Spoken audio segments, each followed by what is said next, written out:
Hai, namaku Kelly, dan aku sangat bersemangat untuk memulai masa SMA. Ya, aku mengerti sebagian besar anak-anak seusiaku merasakan hal yang sama. Tetapi bagi mereka, semua ini tentang pesta prom, jam malam nanti, mendapatkan mobil sendiri, dan memiliki BF atau GF yang lucu. Oke, jadi semua itu kedengarannya juga bagus. Tapi hal yang paling membuatku bersemangat adalah bergabung dengan klub keren, tepatnya klub musik. Kalian tahu, sejak aku masih kecil, aku memiliki impian untuk menjadi bagian dari klub luar biasa seperti di Glee. Akhirnya sekolah dimulai. Aku sangat bersemangat untuk terjun ke lingkungan baru ini. Tapi butuh beberapa hari sampai aku bisa mendapatkan petunjuk di mana letak ruangan klub musik atau bagaimana cara mendaftar. Sejujurnya, tidak ada yang tahu. Atau mungkin karena aku cuma bertanya pada siswa baru yang sama bingungnya denganku. Bagaimanapun, setelah banyak mondar-mandir di lorong, aku menemukan sebuah ruangan yang bertuliskan klub musik di pintunya. Sebenarnya tertulis klub M6, karena sepertinya huruf U hilang, tapi ini pastinya benar kan? Aku tidak bisa menahan kegembiraanku. Aku menarik nafas dalam-dalam dan membuka pintu. Halo semuanya, aku... Apa ini? Aku langsung melihat-lihat dengan cepat ke sekeliling ruangan karena tidak banyak yang bisa dilihat. Ada gitar berkarat di sudut, satu set drum berdebu, dan beberapa kursi tua yang reot. 3 cewek duduk terpisah. Seorang cewek menyapaku dengan malu-malu, jadi aku pergi dan duduk di sebelahnya. Dia berkata, "Hai, aku Daisy. Aku bermain gitar dan kadang bass. Aku menyukai lagu balad loh." Kemudian seorang cewek yang sedang mengecek kukunya menyela. Balad adalah yang paling parah. Dia memutar matanya. Tapi untungnya bagi kalian, aku menyanyikan lagu pop yang kejam. Daisy menoleh ke arahku dan berbisik, "Itu Mia." Dan aku tidak begitu yakin apakah dia benar-benar bisa menyanyi. Satu-satunya cewek lain di ruangan itu yang memakai headphone dan menari dengan aneh. Daisy memberitahuku kalau namanya Jill dan dia bisa bermain drum. Aku melihat sekeliling ruangan yang salah lagi, dan aku tidak akan berbohong. Aku benar-benar kecewa. Ini bukan apa yang kubayangkan. Aku berkata pada diriku, tidak apa-apa, dan mungkin akan ada lebih banyak anak yang bergabung di kemudian hari. Maksudku, ini bukanlah klub yang paling mudah untuk ditemukan, sehingga mungkin butuh waktu. Itu saja. Selain itu, ini adalah kesempatanku untuk mengklaim kepemimpinan di sini. Jadi, tanpa membuang waktu, aku mengumpulkan mereka untuk berdiskusi kecil. Lalu aku mulai dengan memperkenalkan diri. "Hai teman-teman, aku Kelly. Aku mulai bermain organ sejak usia 8 tahun. Aku juga mencoba belajar membuat lagu." Tak banyak reaksi yang muncul, kecuali tepuk tangan dari Daisy yang malu-malu. Aku lalu melanjutkan. "Jadi, sebaiknya kita punya ketua tim ya guys. Ayo berikan suaramu." Semua punya waktu sebentar untuk membicarakan kenapa harus menjadi pemimpin. Daisy menganggukkan kepalanya, Mia memutar matanya dan mengucapkan, "Terserahlah." Dan Jill, dia masih memakai headphone. Jadi aku memimpin. "Baiklah, aku akan mulai. Aku pikir sebagai presiden klub ini, aku akan..." Mia memotong kata-kataku. "Baiklah, terserah. Siapa lagi yang memilih Kelsey? Angkat tangan." Aku mulai berkata, namaku Kel." Mia mengangkat tangannya, lalu mengibaskannya agar kukunya kering. Jill mengangkat tangannya, meskipun menurutku dia sebenarnya tidak tahu apa yang dia pilih. Dan Daisy mengangkat tangannya dengan malu menambahkan, "Menurutku, kamu akan menjadi pemimpin yang hebat, Kelly. Lagi pula, aku terlalu pemalu, jadi kamu mendapat dukungan penuh dariku." Baiklah, itu mudah. Jadi aku adalah presiden klub sekarang. Itu akan terlihat bagus di portofolioku. Sekarang, aku akan menghidupkan kembali klub yang terlupakan ini. Kami akan menghidupkannya kembali. Aku akan mengadakan drama musikal SMA aku sendiri. Aku benar-benar bersemangat. Begitu sampai di rumah, aku memeriksa daftar laguku dan memilih beberapa lagu yang bagus. Lalu, aku mengirim pesan kepada cewek-cewek itu untuk membawa instrumen mereka besok. Namun saat latihan, semua harapanku runtuh. Daisy benar, suara nyanyian Mia jelek sekali. Tapi dia tidak bisa memainkan alat musik, jadi aku harus membiarkan dia menjadi pusat perhatian yang dia idamkan, karena dia jelas menyukai sorotan. Tapi kemudian Jill melipat tangannya dan menolak bermain. Dia tidak bisa berdiri di sana, dia menutupi sepenuhnya. Drum adalah jiwa dari lagunya. Ya, aku harus menjadi pusat. Hal ini membuat Mia kesal dan mereka mulai bertengkar. Aku membiarkan mereka berdua dan menghampiri Daisy. "Tolong beritahu aku kamu bisa bernyanyi, bukan? Kita harus melakukan sesuatu. Mia tidak bisa menjadi satu-satunya vokalis. Kita akan hancur." Daisy tampak tertegun. Dia terus-menerus menggelengkan kepalanya. Tidak, tidak, aku tidak bisa melakukan itu. Sudah merupakan tantangan besar bagiku untuk bermain di depan umum. Aku tidak bisa menyanyi. Aku mencoba meyakinkan dia kalau dia bisa menyanyikan backing vokal bersamaku, dan dia akan baik-baik saja. Pada akhirnya, dia setuju, tetapi kalau dia bisa memakai topeng di atas panggung. Apa? Oke, aku berteriak. Oke, teman-teman, Daisy, tidak apa-apa. Kamu bisa memakai topeng saat tampil sampai kapanpun kamu merasa nyaman. Dan kalian berdua tidak perlu bertengkar. Aku yakin panggungnya cukup besar untuk kalian berdua menjadi sorotan. Ini cuma sesi latihan. Tidak ada seorang pun di sini yang ingin menemuimu. Bersabarlah sebentar. Lalu saat kita berada di panggung, kita akan menyelesaikannya. Syukurlah semuanya sedikit melunak. Astaga, aku capek sekali rasanya. Jadi, selama beberapa minggu ke depan kami mulai bekerja, dan OMG, sungguh benturan kepribadian. Aku merasa seperti aku menjadi lem yang menyatukan kami, dan itu sangat melelahkan. Mia ingin berlatih di pagi hari, tetapi Jill ingin bertemu di sore hari. Jadi aku menyarankan untuk berlatih di pagi hari, lalu sore hari di hari latihan berikutnya. Lalu ada pilihan lagu. Mia dan Daisy tertarik dengan lagu Taylor Swift, tapi Jill mencoba merubahnya dan membuatnya terdengar jelek. Aku berkompromi dengan membiarkan dia bermain drum solo di tengah-tengahnya. Itu adalah kerja keras, tapi yang aneh adalah aku sebenarnya mulai menyukai semuanya. Mia memberi kami semua tips gaya dan bahkan mengizinkanku meminjam lip glossnya. Jill selalu merekomendasikan kami beberapa serial Netflix yang sangat menarik untuk ditonton. Daisy membuatkan makanan ringan buatan sendiri untuk dimakan selama latihan, sementara aku membantu pekerjaan rumah mereka. Selain semua pertengkaran, pasti ada persahabatan yang berkembang di sini. Masalahnya adalah band kami payah. Kami hanya tampil 2 kali saat jam istirahat di pertandingan basket sekolah, tapi tak seorang pun memperhatikan kami, tidak saat tim dance sedang tampil. Mereka sangat sinkron, dan ada seseorang yang bisa melakukan split. Maksudku, bagaimana kita bisa bersaing dengan itu? Akhirnya, pesta prom tiba. Ini adalah kesempatan besar kami. Kami mempersiapkan banyak hal dan berlatih keras untuk itu. Kami bahkan pergi memilih gaun prom bersama-sama. Memikirkan betapa hebatnya penampilan kami di panggung tampil dengan gaun cantik ini. Yang tampil sebelum kami adalah tim dance. Jadi kami tidak dapat menyiapkan instrumen kami terlebih dahulu karena mereka bilang itu akan menghalangi mereka. Jadi begitu mereka selesai, kami harus bergegas ke atas panggung dengan membawa instrumen kami. Percayalah, ini tidak semudah kedengarannya, terutama ketika kita semua, kecuali Jill, mengenakan gaun panjang yang menggembung. Ngomong-ngomong tentang Jill, dia memilih untuk memakai jubah, dan jubah itu terus kusut dan mengacaukan ritmenya. Daisy terganggu oleh lampu, sehingga dia mengacaukan semua nadanya. Dan saat aku sedang bermain, tiba-tiba dudukan keyboardku jatuh. Aku kira karena terburu-buru tadi tidak diatur dengan benar. Aku harus berimprovisasi dan segera duduk untuk terus bermain. Dan kemudian Mia terlalu asik dan bernyanyi dengan nada yang salah sambil menari, yang membuatnya kehabisan nafas. Ini benar-benar bencana. Sungguh, itu sangat jelek sehingga para penonton yang kebingungan tertawa dan terenganga. Ini bukan yang aku bayangkan. Setelah itu, kami berjalan diam-diam kembali ke ruang musik untuk meletakkan instrumen kami. Lalu Jill berkata, "Sudah aku bilang, gaun prom itu ide yang buruk. Kamu tidak hanya terdengar jelek, tapi kamu juga terlihat bodoh." Mia marah ketika dia menjawab, "Kata cewek berjubah bodoh itu? Sejak kapan Count Dracula terlihat bagus?" Jill berkata, "Setidaknya aku punya bakat, kamu buta nada. Bukan aku. Bukan salahku kalau aku punya penyanyi pendukung yang buruk." "Ya, benar Mia. Itukah yang kamu sebut bernyanyi? Yang kamu lakukan hanyalah menari dan berteriak. Ini bukan klub malam." Mia melawan. "Salahku? Apa yang kulakukan? Itu semua karena kalian semua bermain sangat buruk. Jadi aku harus mencoba yang terbaik untuk membangkitkan semangat penonton. Dan kamu," dia menoleh ke arahku, "apa kamu ada di atas panggung untuk bersantai? Siapa yang duduk saat tampil?" "Aku? Sekarang kamu menyalahkanku. Kamu yang memasang dudukan keyboard untukku. Itu karena kamu tidak melakukannya dengan benar. Untunglah keyboardku tidak apa-apa. Sudahlah teman-teman, jangan...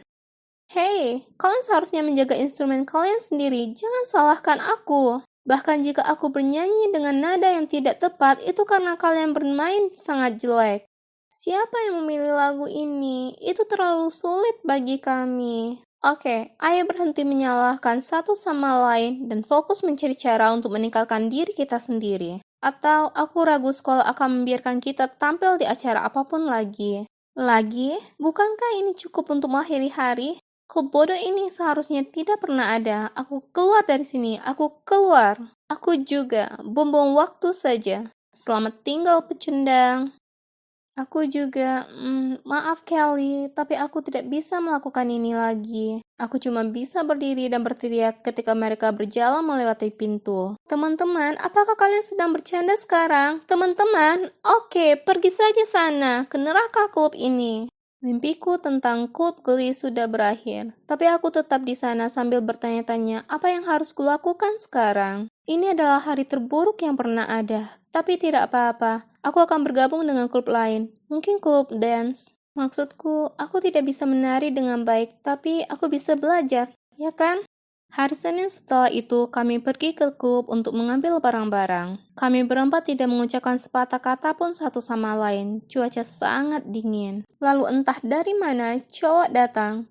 Dia bukan cowok sembarangan, Cole Henderson, cowok terhebat di kelas 1. Pada awalnya, aku kira dia tersesat, tetapi kemudian dia berkata, "Hai teman-teman, apakah ini ruangan untuk klub musik?" Hai, aku Kelly. Jadi, mimpiku untuk menjadi bagian dari band sekolah yang luar biasa tidak berjalan dengan baik. Setelah pertunjukan prom yang membawa bencana, kami semua memutuskan untuk bubar. Setidaknya sampai Cole, cowok paling keren di tahun pertama, masuk ke ruangan. Di sanalah dia, tersenyum di ambang pintu dan memegang gitar listriknya.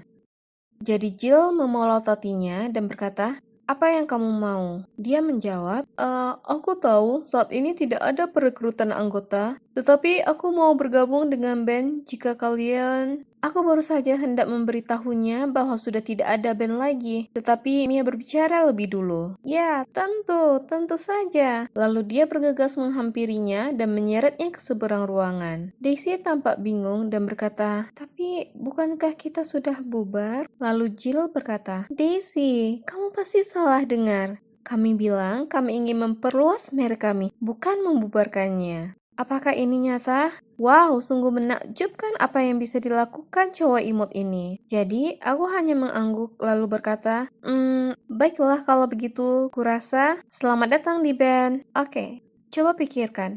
Orang ini mungkin sama sekali tidak berbakat dalam bidang musik. Bukan berarti itu penting, karena dia saat ini masih ada band. Dan tentunya para cewek akan datang dan melihat kami sekarang, meskipun kami payah. Maksudku, dia Cole Henderson. Untuk hari Valentine, dia mendapat setidaknya 40 surat.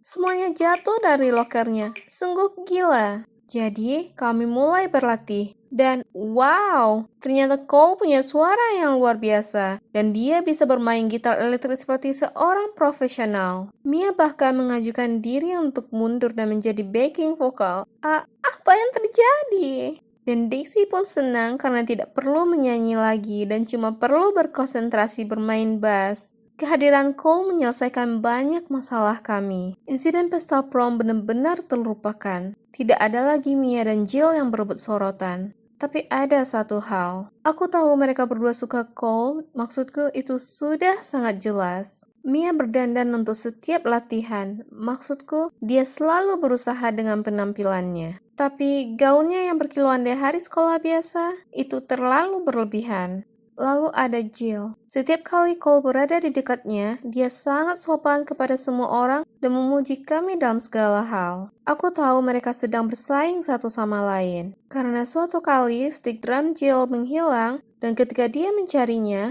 Mia menghampiri Cole dan meraba lengannya dan bertanya, apa dia rajin berolahraga. Lalu, di lain waktu, lipstik Mia diganti dengan lipstik hitam yang ia aplikasikan sebelum latihan. Karena ngeri, dia lari ke kamar mandi untuk mencucinya, dan Jill menghampiri Cole dan memintanya untuk mengajarinya cara bermain gitar sementara kami menunggu Mia. Band ini memang penuh cerita, tapi harus kuakui aku menikmatinya. Kami bahkan memutuskan namanya Rue September. Kami menamainya begitu karena kami bertiga berulang tahun di bulan September dan warna favorit Mia dan Cole adalah merah. Tapi Mia bersikeras menggunakan kata Prancis agar lebih tegang. Yap, kami butuh waktu berjam-jam untuk memikirkannya. Tapi aku menyukainya. Aku sangat menyukainya. Kami benar-benar mulai berkembang dan bersenang-senang melakukannya. Kemudian Cole menyarankan agar kami memainkan lagi What Makes You Beautiful karya One Direction di konser sekolah mendatang. Aku suka lagu itu, jadi aku langsung setuju. Bahkan Jill pun menyukainya, dan aku tahu dia membenci One Direction.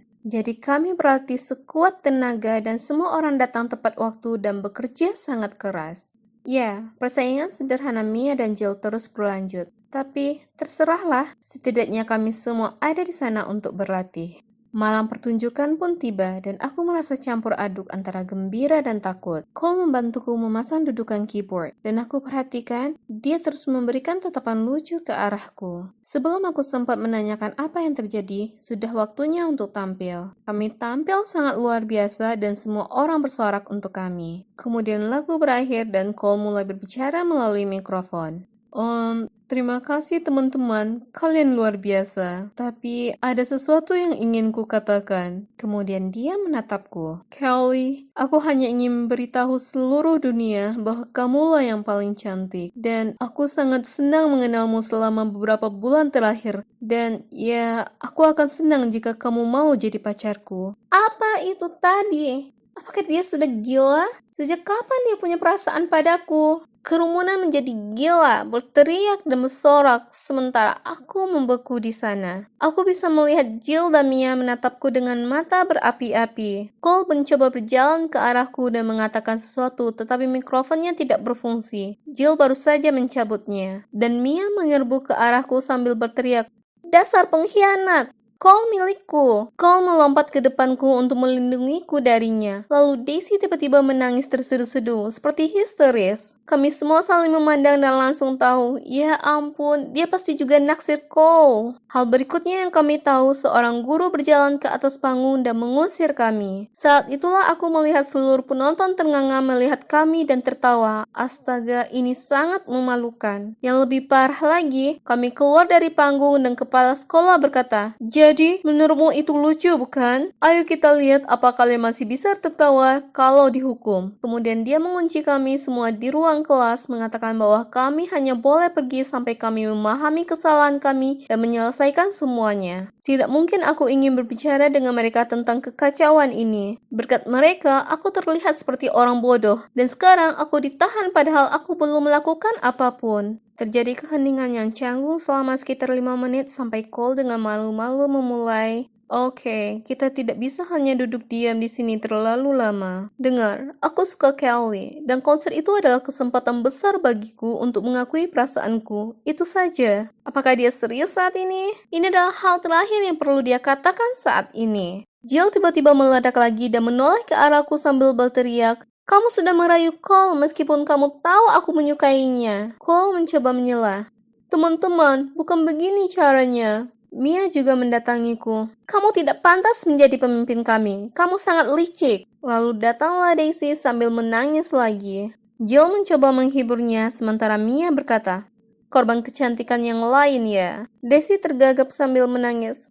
"Kenapa kamu mendapatkan semuanya? Kamu menjadi pemimpin, kamu mendapatkan cowok yang manis, kamu mendapatkan semua perhatian." Jill memutar matanya. "Ya, kamu adalah pemimpin yang paling payah. Sangat payah, anjingku bisa berbuat lebih baik." Itu saja, aku sudah muak dengan orang-orang egois ini. Aku tidak bisa menahan diri lagi dan berteriak kepada mereka, "Oh iya, kalian pikir jadi pemimpin gampang? Aku rasa kalian tidak pernah meluangkan waktu berharga kalian untuk memikirkan betapa banyak yang telah kulakukan untuk kalian. Aku memberimu platform untuk drum, topeng aneh, mikrofon berlian imitasi bodoh. Kalian memintanya, aku yang melakukannya. Itu semua karena aku suka band ini. Aku ingin punya band yang sebenarnya, klub musik yang sukses." Aku ingin meninggalkan warisan di sekolah ini untuk membuat tahun-tahun SMA kita bermakna. Tapi yang aku dapatkan hanyalah kebencian dan beberapa teman egois yang tidak tahu apa aku bisa memanggil kalian teman lagi. Aku tidak tahu kau menyukaiku. Faktanya aku tidak tahu. Aku rasa aku terlalu sibuk berusaha menjaga klub ini tetap bersatu sehingga tidak menyadarinya. Tapi sudah cukup. Aku muak dengan ini. Aku kehabisan nafas setelah itu, dan saat aku selesai, aku melihat mereka semua menatapku dengan tertegun. Penahanan atau tanpa penahanan, aku mengambil barang-barangku dan hendak pergi ketika Mia dengan takut-takut berkata, maaf. Kurasa itu benar. Aku benar-benar belum pernah berpikir. Jill menambahkan, ya, kamu seharusnya memberitahu kami lebih awal. Maaf, aku tidak tahu ini sangat berarti bagimu. Daisy menyeka air matanya. Ya, dan tolong jangan katakan itu, Kelly. Tentu saja kita masih berteman. Mohon maafkan kami. Cole juga hendak mengatakan sesuatu, lalu Mia segera menutup mulutnya. Jangan sekarang, nak. Ini urusan kami. Sekarang, Kelly, apa yang kamu katakan? Bisakah kamu menerima kami kembali sebagai teman dan rekan bandmu yang menggemaskan? Kemudian mereka bertiga berkumpul dan menatapku dengan puppy eye, mencoba membuatku tersenyum. Aku mencoba untuk menjaga wajahku tetap datar, tapi akhirnya aku tertawa terbahak-bahak dan memeluk mereka semua. Lalu Daisy menangis lagi yang membuat kami semua cair, termasuk Jill. Cole sedang duduk di sana memandang kami dengan tatapan aneh. Ketika Mia menyadari hal ini, dia menunjuk ke arahnya dan berkata, Joe itu adalah orang yang memisahkan kita. Aku tidak mengerti kenapa kami begitu terpesona padanya. I wish I knew you were trouble when you walked in. OMG, apa kamu baru saja mengutip lagu Taylor Swift? Kamu tahu itu Taylor Swift?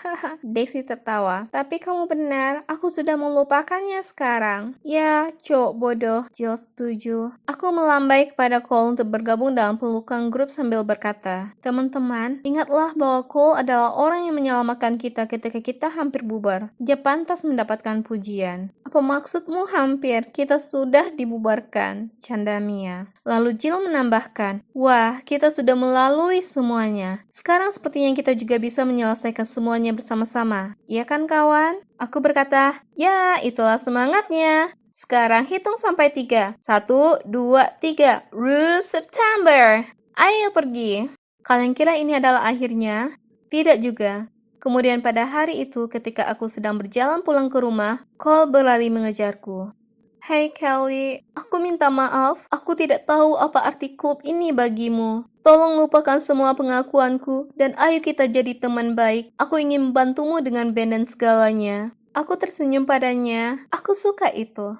Jadi, perdamaian dipulihkan dan untuk Rue September, kami masih melanjutkannya. Siapa tahu suatu hari nanti kami bisa menjadi band terhebat di muka bumi. Tapi ya, punya teman dekat, berkumpul setiap hari, dan bermain musik bersama sudah cukup bagiku. Tapi kemudian, sesuatu yang aneh mulai terjadi. Aku mendapati diriku tersenyum saat aku melihat Cole dan menyadari betapa lucunya dia saat menyetem gitarnya. Apa aku menyukainya? Apa iya? Nah, tidak mungkin kan? Maksudku, jika aku menyukainya, maka itu berarti aku harus mengaku padanya kali ini, ya kan? Tapi ini sebuah pemikiran, itu pasti tidak akan ada di panggung.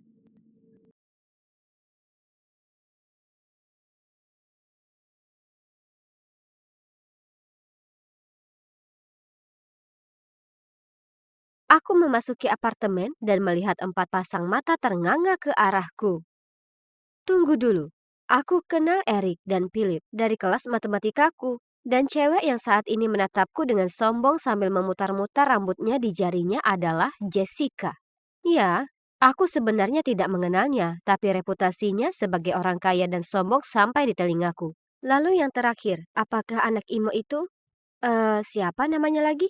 Memutuskan untuk memecah keheningan yang tidak nyaman ini, aku berkata, "Oh, hey, jadi kalian juga kena skors?"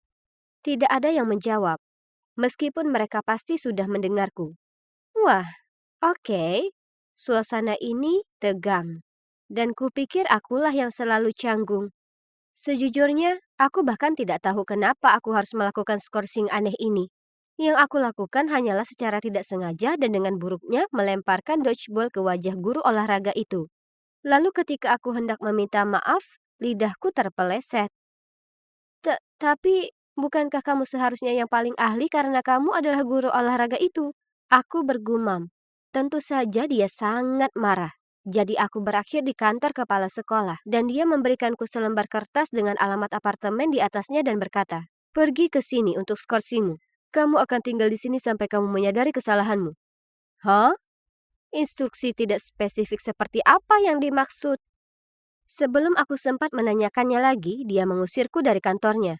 Sekarang, disinilah aku di apartemen acak ini bersama anak-anak yang tidak banyak bicara ini. Saat aku melihat mereka, tentu aku tanya apa yang mereka lakukan hingga bisa sampai di sini. Apalagi karena Erik adalah murid yang berprestasi. Apakah dia melakukan kesalahan di klub catur atau semacamnya? Kami terus menatap satu sama lain dalam keheningan. Tapi kemudian pintu terbuka dan cewek yang masuk ke dalam adalah Gabriel. Cewek tomboy yang riang di sekolah kami. Dia mencibir. "Selamat malam, sayang. Hebat. Sekarang aku terjebak berbagi tempat tinggal dengan seorang cewek yang melakukan lucuan seperti mengelap tisu toilet ke mobil kepala sekolah dan memenuhi laboratorium biologi dengan katak hidup. Tapi, sungguh, bagaimana kita bisa sampai di sini? Ayo kita lihat ada siapa saja di sini." Gabriel menggosok tangannya sambil berjalan berkeliling dan menatap kami. "Putri Jessica? Aduh, kok bisa?" Dia mengangkat alisnya dan menyeringai dengan sinis. "Duduk dan tutup mulutmu." Gabriel memberinya tatapan kotor. "Ini bukan bola basket. Kamu bukan kapten di sini, dasar." Lalu dia menghampirinya. Erik pucat. Jessica memutar matanya. Dan si bocah emo? Ya, dia sibuk membuat sketsa sesuatu dan jelas-jelas memilih untuk mengabaikan keberadaan kami. Kami baru berada di sini kurang dari 1 jam. Dan hal terakhir yang kami perlukan adalah berkelahi, jadi aku melangkah di antara mereka. Sambil memasang wajah masam, Gabriel berkata, "Apa ini, nona kecil ramah?" "Dengar, kita semua terjebak di sini dan tidak tahu berapa lama. Jadi setidaknya kita berusaha bersikap sopan. Mari kita coba membicarakannya. Jadi, aku Amanda dan aku di sini karena kesalahpahaman dengan guru olahraga dan pemain dodgeball." Astaga, tidak ada yang peduli. Aku tidak percaya aku harus berada di sini bersama orang-orang ini. Jessica berdiri dan pergi. "Uh, aku setuju dengan Nona populer dalam hal ini." Erik mencibir sebelum dia pergi. Dan anak emo juga. Kemudian Gabriel serak dan menghilang. Hanya ada Philip dan aku yang tersisa di ruangan itu. Dia seharusnya tampan dan sebagainya. Tapi melihat dia sekarang, menurutku tidak. Keheningan yang canggung ini sungguh tak tertahankan. Ini persis seperti film The Breakfast Club, tapi jauh lebih parah dan dalam waktu yang lebih lama. Siapa sih yang harus mengemas pakaian untuk ditahan? Aku tidak tahu berapa lama aku harus tinggal di sini. Jadi aku memutuskan untuk pergi tidur. Aku masuk ke kamar cewek itu dan melihat bahwa kedua tempat tidur di sebelah jendela sudah terisi. Sayang sekali, mereka mengambil tempat terbaik. Dengan enggan aku naik ke satu-satunya tempat tidur yang tersisa dan berharap hari esok tidak akan seburuk hari ini. Keesokan paginya, aku terbangun karena mendengar teriakan. Ya, aku menggosok mataku dan menguap. Ini masih terlalu dini. Aku pergi ke koridor untuk melihat apa yang terjadi dan melihat Jessica dan Erik berdebat tentang satu-satunya kamar mandi di apartemen itu. Jessica ingin merias wajahnya, sementara Erik benar-benar harus pergi. Lalu Philip menonton dan sesekali menyela untuk mengatakan sesuatu yang bodoh. "Kenapa kamu tidak menggunakan matematika kutu bukumu untuk memecahkan masalahmu?" "Satu-satunya alasan kamu harus menghabiskan waktu lama untuk merias wajah adalah karena kamu jelek." "Oh, sial." Philip tertawa. Tiba-tiba, pintu kamar mandi dibanting hingga tertutup. Mereka bergegas ke sana dan mencoba membukanya, tetapi tidak berhasil. 10 menit kemudian, anak emo itu keluar. Jessica berteriak padanya. "Berani-beraninya kamu, barang-barang pribadiku masih ada di sana." Aku menonton dengan mata terbelalak. OMG, orang-orang ini konyol. Bagaimana aku bisa tinggal bersama mereka? Pada akhirnya, kami mencapai kesepakatan tentang aturan kamar mandi. Siapa datang yang lebih dulu yang duluan, tetapi masing-masing dari kami hanya boleh memakainya selama maksimal 15 menit. Berada di ruang kecil bersama orang-orang yang hampir tidak aku kenal akan selalu menjadi masalah. Tapi tidak menggunakan ponsel sebagai pengalih perhatian akan membuatnya jauh lebih sulit. Kami punya satu TV, tetapi hanya ada satu saluran jelek di sana. Tidak ada yang menjernihkan suasana, sepertinya tidak ada yang akur. Serius? Kapan ini akan berakhir? Semua kotoran dan pertengkaran terus-menerus membuatku gila. Tapi yang terakhir adalah saat aku sedang mencuci muka. Busa pembersih secara tidak sengaja masuk ke mataku. Jadi aku segera meraih handuk untuk menyekanya. Tapi yang membuatku ngeri, ketika aku membuka mata, aku malah melihat diriku sedang memegang kaos kaki seseorang. Sial! Setelah itu, aku mengumpulkan semua orang dan melemparkan kaos kaki itu ke lantai dan berkata, kita perlu semacam aturan ketertiban karena aku tidak bisa hidup seperti ini lagi. Itu menjijikkan. Jessica mendengus. Siapa kamu sampai bisa memerintah? Tidak ada yang peduli dengan apa yang kamu pikirkan. Bahkan sebelum aku sempat mengatakan apapun, Eric kembali mengatakan bahwa Jessica hanyalah seorang cewek kaya bodoh yang tidak pernah mengangkat satu jari pun. Lalu Gabriel melompat berdiri dan mulai berteriak tanpa alasan. Philip memberiku tatapan sinis dan sok tahu yang membuatku ingin berteriak. Lalu dia melemparkan bola basket ke arahku, yang hampir menghantam kepalaku. Lalu mengabaikan yang lain, aku mulai meneriakinya. Satu-satunya yang diam hanyalah si bocah emo. Kamu bahkan tidak secantik itu. Nyatanya, aku pernah melihat siput yang lebih menarik. Aku mendengar Eric berkata kepada Jessica. Itu agak berlebihan, bukan? Maksudku, sudah jelas Eric hanya mengejek Jessica karena dia sangat menyukainya. Jessica mendengus sambil mengibaskan rambutnya ke belakang lalu bergegas ke kamarnya. Astaga, tempat ini menyebalkan. Setidaknya waktu makan siang telah tiba. Jadi aku membuat burger yang kelihatannya enak untuk diriku sendiri lalu segera pergi ke kamar mandi. Ketika aku kembali ke Eric, aku tidak dapat mempercayainya. Philip sedang menggigit burgerku. Aku berteriak padanya tapi dia mengangkat bahu. Lalu berkata dia akan membuatkanku yang baru. Dan 1 dekade kemudian, makan siang penggantiku akhirnya tiba. Dan Philip tersenyum aneh kepadaku dan memperhatikan saat aku menggigitnya. Ew! Aku mengangkat bagian atas roti untuk melihat sepotong bit mentah. Aku sangat muak dengan semua orang sehingga aku pergi tidur sangat awal malam itu. Hanya ketika aku bangun keesokan harinya, Jessica dan Gabriel tertawa terbahak-bahak. Aku bergegas ke kamar mandi dan memeriksa wajahku. Oh, tidak. Ternyata ada yang menggambar di bantalku, dan kini ada tinta di seluruh wajahku. Aku harus menggosok wajahku lama sekali untuk menghilangkannya, lalu Philip tidak berhenti menertawakanku. Aku tahu dia yang bertanggung jawab. Dasar brengsek.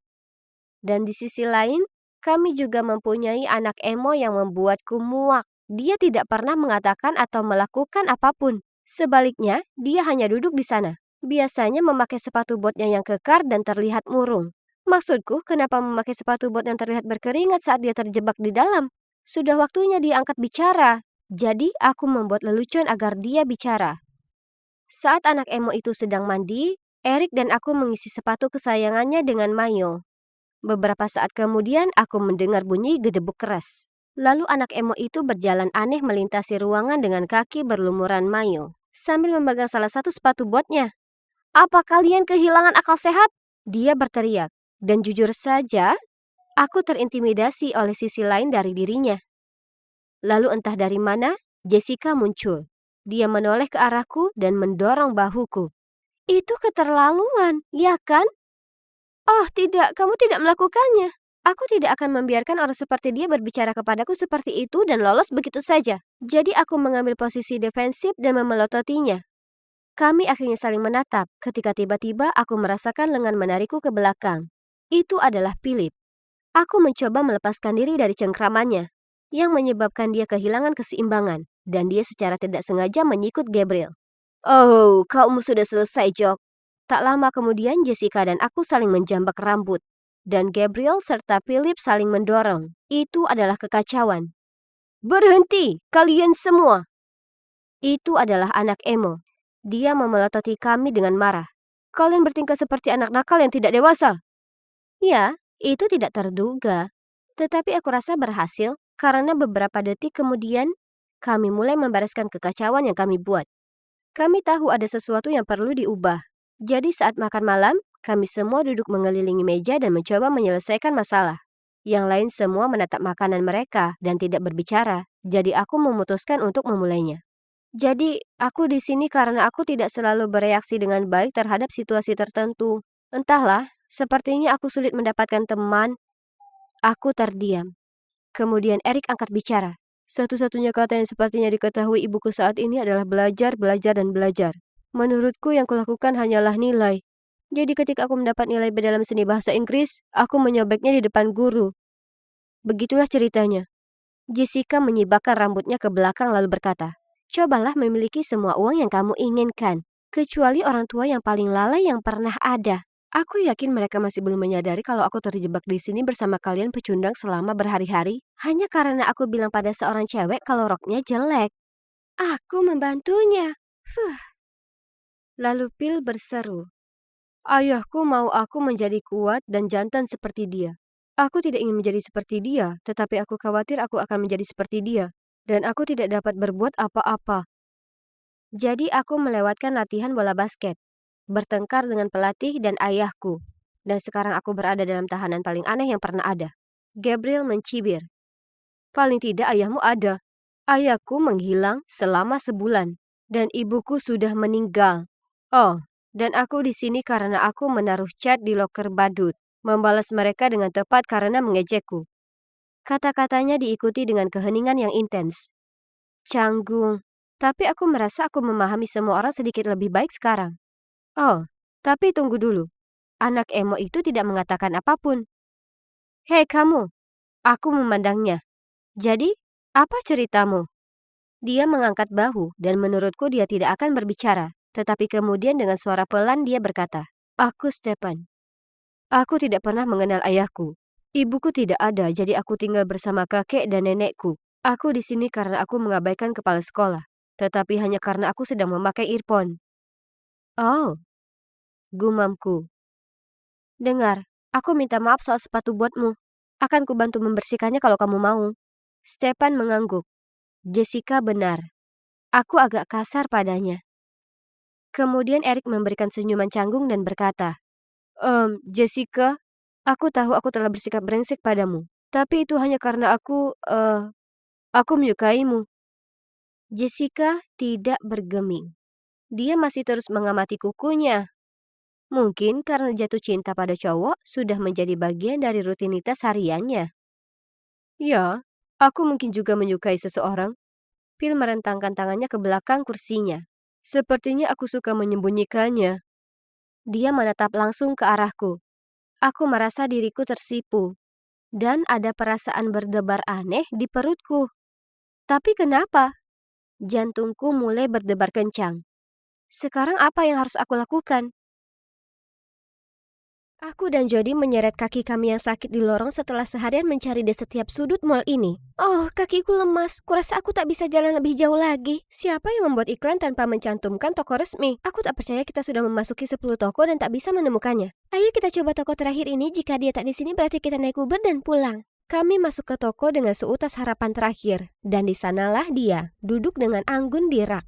Kami bergerak-gerak dan Jody seperti Jody biasanya mulai menangis. Dia sangat cantik. Kami akhirnya menemukan dia, koleksi boneka baby Stella. Kami segera membawa Stella ke kasir, lalu berjalan keluar dari toko seperti juara dunia memegang trofi. Menyadari semua orang menatap kami seperti orang gila, seolah kami peduli. Hai, aku Lea dan ini sahabatku Jody. Aku udah lama kenal dia. Kami tumbuh bersama di lingkungan yang sama. Selama aku dan Jody bersama, tak ada yang penting apapun yang kami lakukan. Hari ini baru saja kami dapat boneka untuk lengkapi koleksi boneka kami. Hanya itu yang penting. Tak mudah temukan orang yang punya hobi aneh sama seperti kita, ya kan? Jody itu jago segalanya, dan dia selalu mendukungku menjadi versi lebih baik dari diriku. Seperti saat dia jadi kapten tim renang dan selalu mendorongku untuk bergabung dengan tim, dan ternyata aku sebenarnya suka sekali berenang. Hari berikutnya, kami datang ke kolam untuk bertemu Di, anggota tim kami yang melakukan gaya punggung dengan sempurna. Kerja bagus, Di. Kemudian dia mengumpulkan kami dan mengumumkan kompetisi renang indah yang akan datang. Dan sewajarnya, Jody mengamankan satu posisi, dan posisi yang lain pun tergantung dirinya. Pak, mudah saja, itu Lea. Aku tahu kalian berdua sangat dekat, tapi ini butuh lebih dari itu. Dengan segala hormat, Pak, percayalah padaku. Lea sempurna untuk posisi ini. Ini duet renang indah. Siapa lagi yang bisa Anda percaya untuk selaras denganku kalau bukan sahabatku? Aku sangat senang Jody punya kepercayaan diri yang sangat besar padaku, tapi juga gelisah. Aku tak pernah ada di perlombaan nasional sebelumnya. Tapi ini peluang hebat dan aku tak akan sia-siakan. Aku akan berusaha keras untuk buktikan kemampuanku. Jadi, bukannya ikut keluarga Jody untuk liburan ski, aku tetap tinggal untuk berlatih di kolam renang kota di musim panas. Suatu hari saat istirahat, tiba-tiba aku dapatkan air memercik padaku. Lalu kulihat cowok tertampan di muka bumi. Dia keluar dari kolam renang, dan rasanya seolah matahari bersinar di kulitnya. Aku melihatnya menaiki tangga penjaga kolam dan mengenakan label nama bertuliskan Evan. Oke, sepertinya aku dapatkan nama calon suamiku di masa depan. Dan sekarang waktunya tunjukkan apa yang istrinya mampu lakukan. Kemudian kutunjukkan gerakan terbaikku, tapi dia hampir tak melihatku. Jadi aku tahu apa yang harus kulakukan. Tolong! Tolong, aku tenggelam. Tepat di saat itu, Evan meluncur ke kolam dan menyelamatkanku seperti satria pemberani. Kau menyelamatkanku. Wah, kau sangat kuat. Dan kau sangat cantik. Lalu dia mengedip padaku. Kurasa aku tenggelam lagi dalam mata itu. Sejak hari itu, aku mulai pergi ke kolam renang setiap hari. Evan selalu melambai padaku, tapi hanya itu saja, dia tak pernah lagi mencoba mendekatiku. Aku tak bisa pura-pura tenggelam setiap hari di kolam renang, jadi aku puas dengan lambaian yang ramah. Akhirnya, Jody kembali dari liburan. Jadi beritahu aku semua tentang penjaga kolam itu. Dia sangat tampan, tapi aku tak yakin soal dia. Dia belum minta nomorku. Kau seharusnya naik ke tangga itu dan berkata, Pak, kau suka atau tidak padaku? Karena waktunya hampir habis. Itu jelas apa yang akan kau lakukan. Pastinya, seperti kemarin, aku sedang di mall dengan ibuku dan kulihat anak laki-laki, Mark, di kios es krim. Dia sangat menawan. Aku jalan ke arahnya, mengambil ponselnya, memasukkan nomorku dan menyuruhnya untuk menelponku. Dan dia melakukannya malam itu. Wah, akankah itu berhasil dengan Evan? Hanya ada satu cara untuk mengetahui. Hari berikutnya, kukumpulkan keberanian dan jalan lurus ke Evan. Hai, Lea kan? Iya, bagaimana kabarmu? Baik, hei, ayo naik ke kursi penjaga. Ada tempat teduh di sana. Dia membantuku naik ke atas sana. Sebenarnya, aku ingin bicara denganmu lebih awal, tapi super sibuk di sini beberapa hari terakhir. Kau tahu? Oh, itu dia. Aku duduk di samping Evan saat dia memperhatikan dengan cermat semua yang terjadi di kolam renang. Kami ngobrol, kami tertawa, dan aku bahkan merasakan jemarinya menyapu jemariku. Bicara dengannya sangat menyenangkan sampai-sampai aku lupa misi hari ini, meminta nomornya. Baiklah, kita punya banyak waktu untuk ini. Tapi itu semua sirna saat aku ke kolam hari berikutnya. Dan dia tak di sana selama beberapa hari setelahnya. Tak ada tanda-tanda keberadaannya. Dia datang dan pergi seperti mimpi. Membuatku sakit karena demam cinta pertama. Iya, dia yang rugi. Padahal dia punya sepanjang musim panas untuk mengajakmu keluar. Salah dia. Ya, tapi seharusnya aku ajak saja dia keluar seperti saranmu. Ayolah, lupakan dia. Sekarang mari kita fokus ke masalah penting. Ulang tahunku, seperti biasanya itu akan jadi acara terbesar sebelum sekolah dimulai. Dan kalau tidak, Mark akan jadi pendampingku. Oh, Mark yang menawan datang. Tak sabar bertemu dia. Seperti yang Jody jelaskan, orang tuanya tak tanggung-tanggung. Pestanya penuh dengan teman-teman di sekolah dan beberapa lingkup sosialnya yang belum pernah kutemui sebelumnya. Tapi di tengah-tengah mereka ada. Untuk sesaat rasanya bagaikan mimpi. Seolah sudah kuhabiskan sepanjang musim panas memimpikan wajah ini. Evan ada di sini segar bugar. Aku hendak menemuinya saat itu. Kau datang, Lea. Temui Mark. Mark, ini Lea, sahabatku. Apa? Pikiranku berputar-putar. Jadi, Evan juga adalah Mark, cowok yang selama ini dibicarakan Jody sepanjang musim panas? Bagaimana bisa saat Jody meluangkan waktunya ke tamu yang lain? Kuseret dia ke sudut. Evan, apa yang kau lakukan di sini setelah menghilang selama ini? Dan Mark, ada apa dengan nama ini? Sebenarnya namaku Mark. Pihak kolam renang terlalu pelit untuk membuat label nama baru untukku. Jadi mereka menyuruhku pakai yang lama milik pegawai sebelumnya. Dan aku cuma ambil pekerjaan penjaga kolam di musim panas. Keadaan jadi sedikit sibuk, jadi aku lupa beritahu kamu. Aku tak pernah berniat menyakiti gadis cantik sepertimu. Apa? Tidak. Kau tidak boleh menggodaku lagi. Sahabat menyukai cowok yang sama. Sungguh drama yang tipikal. Tidak, sahabat lebih utama. Jody bersamanya, jadi lebih baik aku jaga jarak. Itu benar, tak ada cara lain. Dengan keputusan yang telah dibuat, ku coba menahan hatiku yang terluka untuk tidur. Hingga esoknya di sekolah, aku sedang mengambil barang-barangku di loker saat seseorang mengejutkanku. Hey Lea, senang bertemu denganmu lagi. Evan? Mark? Kenapa kau di sini? Aku sekarang di sini. Sekarang aku bisa berenang dalam matamu yang indah setiap hari. Sampai ketemu lagi, cantik. Itu tak baik. Lea, apa yang terjadi? Kenapa Mark memandangmu seperti itu? Oh, sial. Dia melihat itu? Itu saja. Lebih baik dia mendengarnya dariku bukan dari orang lain. Aku membawanya ke tempat sepi dan menjelaskan semuanya kepadanya. Raut wajahnya tak meyakinkan. Jadi maksudmu Mark itu Evan, si penjaga kolam? Kalau gitu mari kita ke kolam memeriksa. Aku sudah bilang padamu, dia tak bekerja di sana lagi. Kita bisa tanya Mark saja langsung. Permisi? Bertanya padanya? Maaf, aku tak sepertimu bertanya pertanyaan macam ini. Apa maksudnya itu? Aku hanya lihat kau membuat alasan untuk mencuri pacarku. Berhentilah delusional. Apa? Bicara soal delusi? Mark belum menjadi pacarmu. Kita lihat saja siapa yang bisa mendapatkannya. Tantangan diterima, Besti. Aku tak percaya apa yang kudengar. Jody selama ini menganggapku seperti itu? Aku datang ke sekolah keesokan harinya melihat Jody dan teman-temannya yang lain berbaris di aula. Mark, biarkan senyum ini terus ada di wajahmu karena when you smile, the whole world stops and stares for a while. Joey yang klasik, tapi hal yang mencolok tak menarik. Lalu kudatangi mereka dan pura-pura pingsan di pelukan Mark dan kegagahannya menangkapku sebelum tahu apa yang terjadi. Oh, kau selamatkanku lagi. Bagaimana caraku membalas budi, sayangku? Aku bisa lihat api berkobar di mata Jody. Saat makan siang aku ke kantin dengan Mark. Aku bisa rasakan ada jarak di antara waktu kami berpisah. Tapi menyenangkan bisa bicara dengan Mark garis miring Evan lagi. Tapi Jody entah dari mana duduk di sampingnya. Hai Mark dan Lea. Perhatikan makananmu Mark. Apa kau tahu dia pernah begitu laparnya sampai dicurinya makanannya dari teman kencannya saat dia ke kamar mandi? Jadi apa kau tahu kalau Jody terbiasa menghabiskan kalkun utuh saat Thanksgiving? Dia kencing di kolam renang minggu lalu. Kau tahu itu? Hei, itu cuma tak sengaja dan kau membakar tas Gucci ibumu dan menyalahkannya pada saudara laki-lakimu. Tidak sebenarnya kau yang masih butuh ibumu menyanyikan Nina Bobo tiap malam. Astaga, kuharap pemilihan Presiden Amerika bisa seseru perkelahian cewek-cewek. Terlalu frustasi, kubeberkan semua rahasia yang kami simpan bersama sejak kami kecil, hingga guru-guru menghentikan kami. Kami harus bersihkan setiap sudut kolam renang sebagai hukuman. Biar kami bantu, Jody. Terima kasih, Besti. Ya, Besti pantatku. Dan seperti itulah Perang Dunia Ketiga berlanjut. Seluruh sekolah mulai bisik-bisik soal dua teman yang terkenal di sekolah yang jadi saling menyalak. Sana pergi tanya ratumu dulu. Suatu hari, Mark datang mencariku dan kami bicara sebentar. Aku minta maaf, kurasa aku harus bertanggung jawab atas apa yang terjadi antara kau dan Jody. Tidak, itu bukan salahmu. Ini cuma masalah cewek, kau tahu? Kemudian entah dari mana, Jody menyerbu masuk. Itu kau yang merobek konsep presentasi renangku untuk pelatih, ya kan? Omong kosong apa yang kau bicarakan? Konsep itu tepat di sana di atas meja, tapi saat kau datang, itu hilang. Kami temukan ini di dekat lokermu. Apa ini? Ini secari kertas dari konsep Jody? Aku belum pernah melihatnya, apalagi merobeknya. Kulihat dengan mataku sendiri. Jangan kau berani menyangkalnya. Tapi aku dengan Mark sepanjang waktu, aku tak lakukan ini. Aku baru saja datang, jadi aku tak yakin.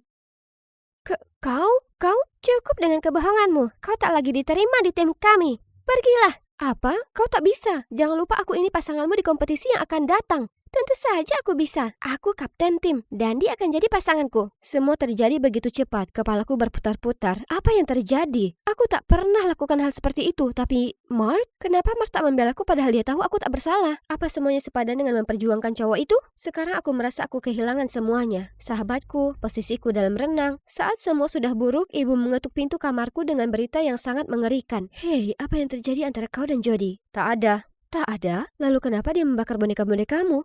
Apa?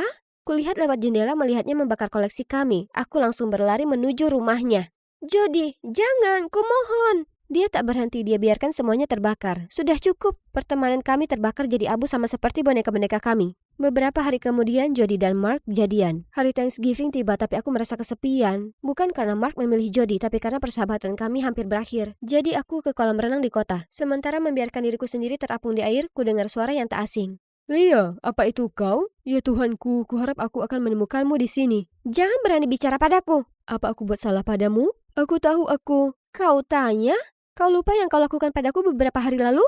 Tapi aku masih di Swiss hingga kemarin. Ternyata dia pergi sekolah militer di Swiss dan hanya kembali saat liburan. Dan Mark sebenarnya adalah kembaran Evan. Jadi aku sudah ditipu selama ini?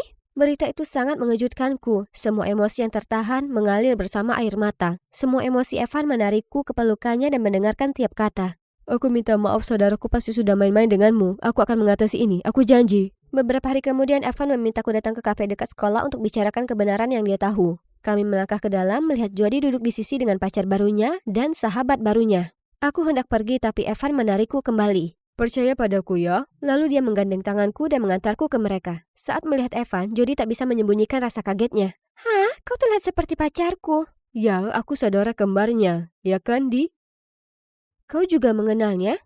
Dia adik kami. Ya, adik tiri. Kami punya nama belakang berbeda. Kemudian Evan cerita semuanya, tapi kau tahu apa yang baru? Dan inilah presentasimu, Jody, adikku yang menyembunyikannya. Bukan Lea. Aku memberimu kesempatan untuk berterus terang, tapi kau menolak. Aku kecewa, Di. Tapi kenapa menyalahkan aku? Karena selalu kamu. Jody akan selalu memilihmu. Hanya karena kau sahabatnya? Apa itu adil? Aku juga perenang yang handal. Jadi di pesta ulang tahun Jody, dia tak sengaja dengar Mark bicara denganku. Itulah saat dia mendapat ide. Dia minta Mark membantunya menimbulkan keretakan antara aku dan Jody, supaya dia menggantikanku menjadi pasangan Jody dalam kompetisi renang. Jadi kau menghancurkan pertemanan kami untuk ini? Kemudian Jody berlari keluar kafe. Rasanya menyenangkan karena aku telah dapat keadilan. Tapi menyakitkan karena begitu mudahnya persahabatan kami dirusak. Hari berikutnya semuanya tak makin membaik.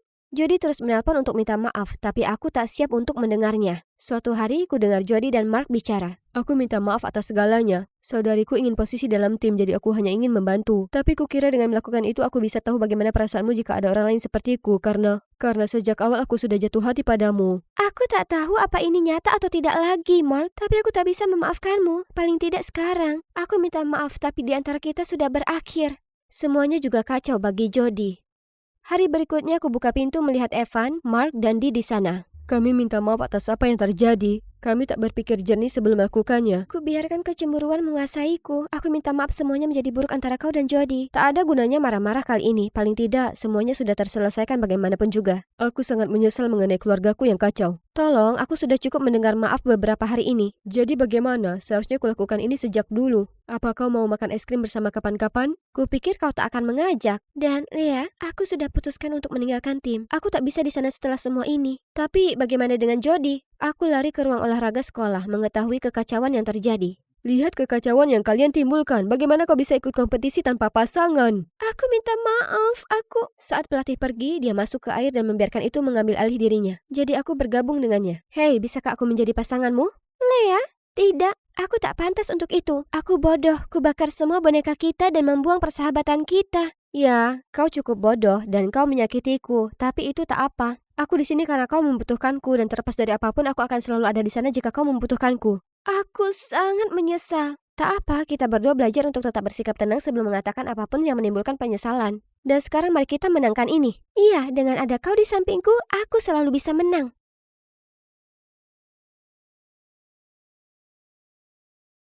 Hai, aku Nuella. Aku dibesarkan oleh ibu tunggal bersama dengan saudara kembarku, Nancy. Ibu adalah CEO perusahaan kecantikan yang berhasil ia dirikan setelah ayah kami yang tentara meninggal. Lalu sangat terobsesi membuat kami tampil terbaik untuk menarik pelanggan. Tapi ibu cuma tak paham kalau aku tak gemar menempeli wajahku dengan makeup. Bahkan body lotion membuatku merasa seperti belut licin. Saudaraku Nancy sebaliknya adalah penggila kecantikan sama seperti ibu. Saat aku 13 tahun, ibu memecahkan satu kerat telur hanya untuk menggunakannya untuk masker wajah. Baiklah anak-anak, waktunya memanjakan wajah. Sementara dia sibuk mengoleskan hal menjijikkan itu ke wajah Nancy, aku menyelinap ke dapur untuk mengocok sisanya. Ibu lalu muncul dengan Nancy dengan masker konyol mereka itu. Ini giliranmu, Nuella. Kau menggorengnya. Nah, perut glowing lebih baik daripada wajah glowing, Bu. Tapi itu membuatmu makin cantik, membuat kulitmu bersinar. Dengar, Nuella, aku tak tahu apa untungnya kau membaca buku-buku bodoh itu sepanjang waktu. Penistaan, buku adalah kehidupan, Bu. Dan sudah kukatakan padamu, aku ingin menjadi novelis. Seorang novelis, apa kau mau miskin seumur hidup? Itu pekerjaan paling tak berguna yang pernah ada. Itu benar, yang harus kau lakukan yaitu berinvestasi ke diri sendiri untuk terlihat cantik dan pria kaya pasti akan merebut hatimu. Kenapa kau tak bisa seperti Nancy? Bagaimana dengan berusaha mengedukasi dirimu sendiri dan hasilkan uangmu sendiri daripada menunggu tuan kantong uang? Menulis cerita adalah kegemaranku. Menciptakan dunia di kepalaku dan melahirkan karakter memberiku kesenangan lebih dari apapun. Dan ibu mengira aku bercanda hingga ulang tahun kami yang ke-18. Baiklah, buat permintaan, aku akan kabulkan. Aku ingin mengganti lemari pakaianku. Terkabul. Dan kau, Nuella? Aku ingin menjadi penulis tetap, Bu. Seperti Stephen King atau J.K. Rowling. Maaf Nuella, tapi permintaan itu tak akan pernah terwujud. Kau akan menjalankan bisnisku dan itu final. Bagaimana kau bisa putuskan kehidupanku untukku? Paling tidak Nancy mendapatkan kecantikannya. Dia bisa merebut pria kaya. Tapi kau tak begitu cantik. Aku hanya menjagamu. Itu menyakitkan. Ibu, aku ini sudah dewasa. Melihat aku tak mau kalah, ibu jadi dingin padaku. Dia menyuruhku bayar tagihan rumah dan tak sanggup menanggungnya, aku pindah. Tapi menjadi penulis tak semudah yang dibayangkan. Tak ada satupun yang mau menerbitkan bukuku. Dan di rumah, semuanya menjadi terlalu berat. Aku bahkan tak bisa membeli makanan layak setelah tak ada listrik di rumah. Aku tak punya pilihan lain kecuali cari pekerjaan paruh waktu supaya aku bisa mendanai diriku sendiri. Aku dipekerjakan sebagai kasir di Edgar's Market, jaringan toko bernilai miliaran di seluruh negeri. Dan begitulah aku bertemu Kit, rekan kasir, pria yang baik tapi... Hei Nuella, mungkin akhir pekan ini kita bisa, aku tak tahu, pergi ke area permainan? Terima kasih, maksudku aku tak suka game, maaf. Lain kali, bye. Aku juga suka bergaul dengan Kit, tapi dengan hidupku yang lebih berantakan dari ledakan spaghetti, kencan tak ada di dalam daftar menuku. Rasa rinduku pada keluarga makin menjadi saat Natal semakin dekat. Kemudian suatu malam, entah tiba-tiba, ibu menelpon untuk memberitahu kalau Nancy akan menikah. Dia ingin keluarga berkumpul saat Natal, terakhir kali sebelum hari besar itu. Aku sangat bersemangat untuk bertemu mereka lagi. Yang aku tak tahu, di depanku ada drama yang mengubah hidup. Di perjalananku mencari taksi untuk ke rumah ibuku, aku menabrak seorang pria. Menyingkirlah gadis kecil. Aku melihat sekilas tato ular di lengannya. Benar-benar membuatku takut. Orang-orang itu baru saja merampok salah satu toko Edgar's Market. Kau tahu apa? Apa? Yang mana? Yang ada di Broadway. Sepertinya ada yang menargetkan Edgar. Benar sekali. Ini bukan kali pertama toko Edgar dirampok. Aku berharap agar tempatku bekerja tak akan jadi korban. Dalam beberapa menit aku mengetuk pintu depan dan itulah saat Nancy dan pacarnya datang. Sebelum sempat kusapa, ibu membuka pintu dan memusatkan perhatian ke Nancy seolah aku tak terlihat. Nancy, sayangku, aku sangat merindukanmu. Apa ini mobilmu? Itu mobil Rian, ibu. Tak mungkin. Hai Rian, selamat datang di keluarga. Masuklah, kau pasti lelah mengemudi. Ibu bahkan tak memperhatikan kehadiranku. Begitu masuk, aku mengesampingkan sedikit rasa cemburu untuk bertanya kabar dengan Nancy. Nancy, kau terlihat baik. Trims, bagaimana denganmu? Apakah sekarang Stephen King atau semacamnya? Kuharap sesuatu yang lebih besar dari bisnis keluarga. Ya, aku mendapat pekerjaan yang baik di perusahaan penerbit Panda. Apa? Itu kan perusahaan penerbitan terbesar di US. Kenapa kau tak cerita saat aku telepon? Itu kejutan Natal. Oh, Nuella, aku sangat senang. Aku punya ini untukmu, Bu. Bisakah kita makan? Aku lapar. Oke, jangan hakimi aku karena berbohong. Nancy secara nyata menindasku dengan pencapaiannya. Sementara kami makan siang, ibu mulai menanyai Rian pertanyaan seolah dia sedang wawancara pekerjaan. Jadi, Nancy bilang kau berasal dari keluarga yang berpengaruh? Ya, ayahku adalah Edgar. Anda tahu, CEO dari Edgar's Market. Saat berita mengejutkan itu, mulutku menolak makanan yang ada di dalamnya. Nuella, kau tak apa? Minumlah air cepat. Aku tak apa, Bu. Ya ampun, Rian adalah anak CEO, bos besar dari perusahaan tempatku bekerja. Tapi sepertinya dia tak mengenaliku. Masuk akal karena kami tak pernah bertemu karena departemenku ada di bagian bawah hierarki organisasi. Tapi bagaimana bisa aku bekerja sama dengannya di bawah atap yang sama tanpa ketahuan? Kuhabiskan sebagian besar malam itu memikirkan solusi. Dan sebelum pagi tiba aku sudah punya rencana besar. Dan rencana pertama itu dimulai dengan Kit yang menekan bel pintu kami. Halo, apakah Nona Nuella ada di dalam? Saya Kit, sopirnya. Sopir? Oh, kulihat kalian bertemu sopirku. Hanya salah satu dari banyak keuntungan bekerja di penerbit Panda. Sampai nanti. Segera saat kami tinggalkan rumah, aku berganti ke seragam kerjaku. Kit, kau penyelamat.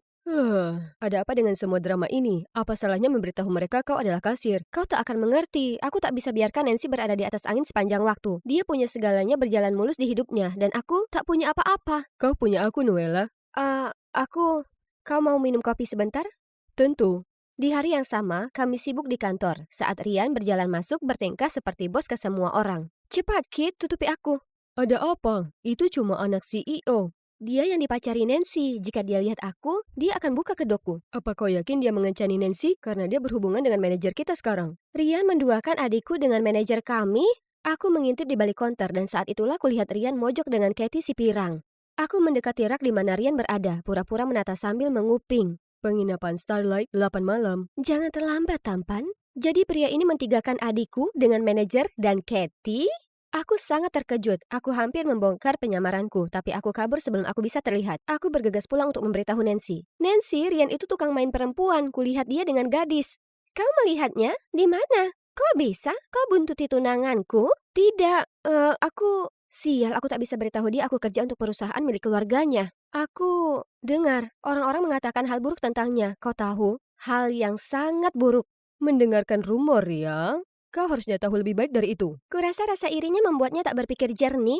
Bukannya senang untukku, kau sibuk mengintai dan cari-cari keburukan dari tunanganku. Yang benar saja, Nuela. Jika aku tahu kau akan mengacaukan semangat Natal ini bagi kita semua, aku tak mungkin mengundangmu. Minta maaf sekarang. Tak mau. Dia itu ular. Aku bersumpah aku... Tutup mulutmu. Jika kau melanjutkan omong kosong ini, sebaiknya kau kemasi barangmu keluar dari sini. Sekarang keluarlah. Seolah lantai itu terbelah di bawahku. Aku merasa ditolak, lalu kemudian Rian datang dan menunjukkan padaku identitas pekerjaanku. Bagaimana kau dapatkan itu? Jadi kau kerja di Edgar Store? Apa yang terjadi dengan penerbit Panda? Bukan urusanmu. Keluar! Kau punya nyali mengata-ngataiku, padahal kau sendiri palsu. Lakukan aksi itu lagi, aku akan memberitahu semua orang kalau kau hanya kasir rendahan. Terkekeh dengan jahat, Rian beranjak pergi. Terjebak dan berusaha meredakan ketegangan, aku minta maaf pada Rian dan Nancy, memberikan keuntungan dari keraguan itu. Tapi malam itu, dia membalas lagi keraguanku di depan wajahku saat aku mencuci piring. Dengar, aku tahu kenapa kau sangat cemberut. Aku minta maaf, sekarang menjauhlah dariku. Tapi kamu naksir aku, ha? Jika itu membuatmu nyaman, aku juga suka padamu. Kau sangat unik. Ayo kita jalan, Nancy tak akan tahu.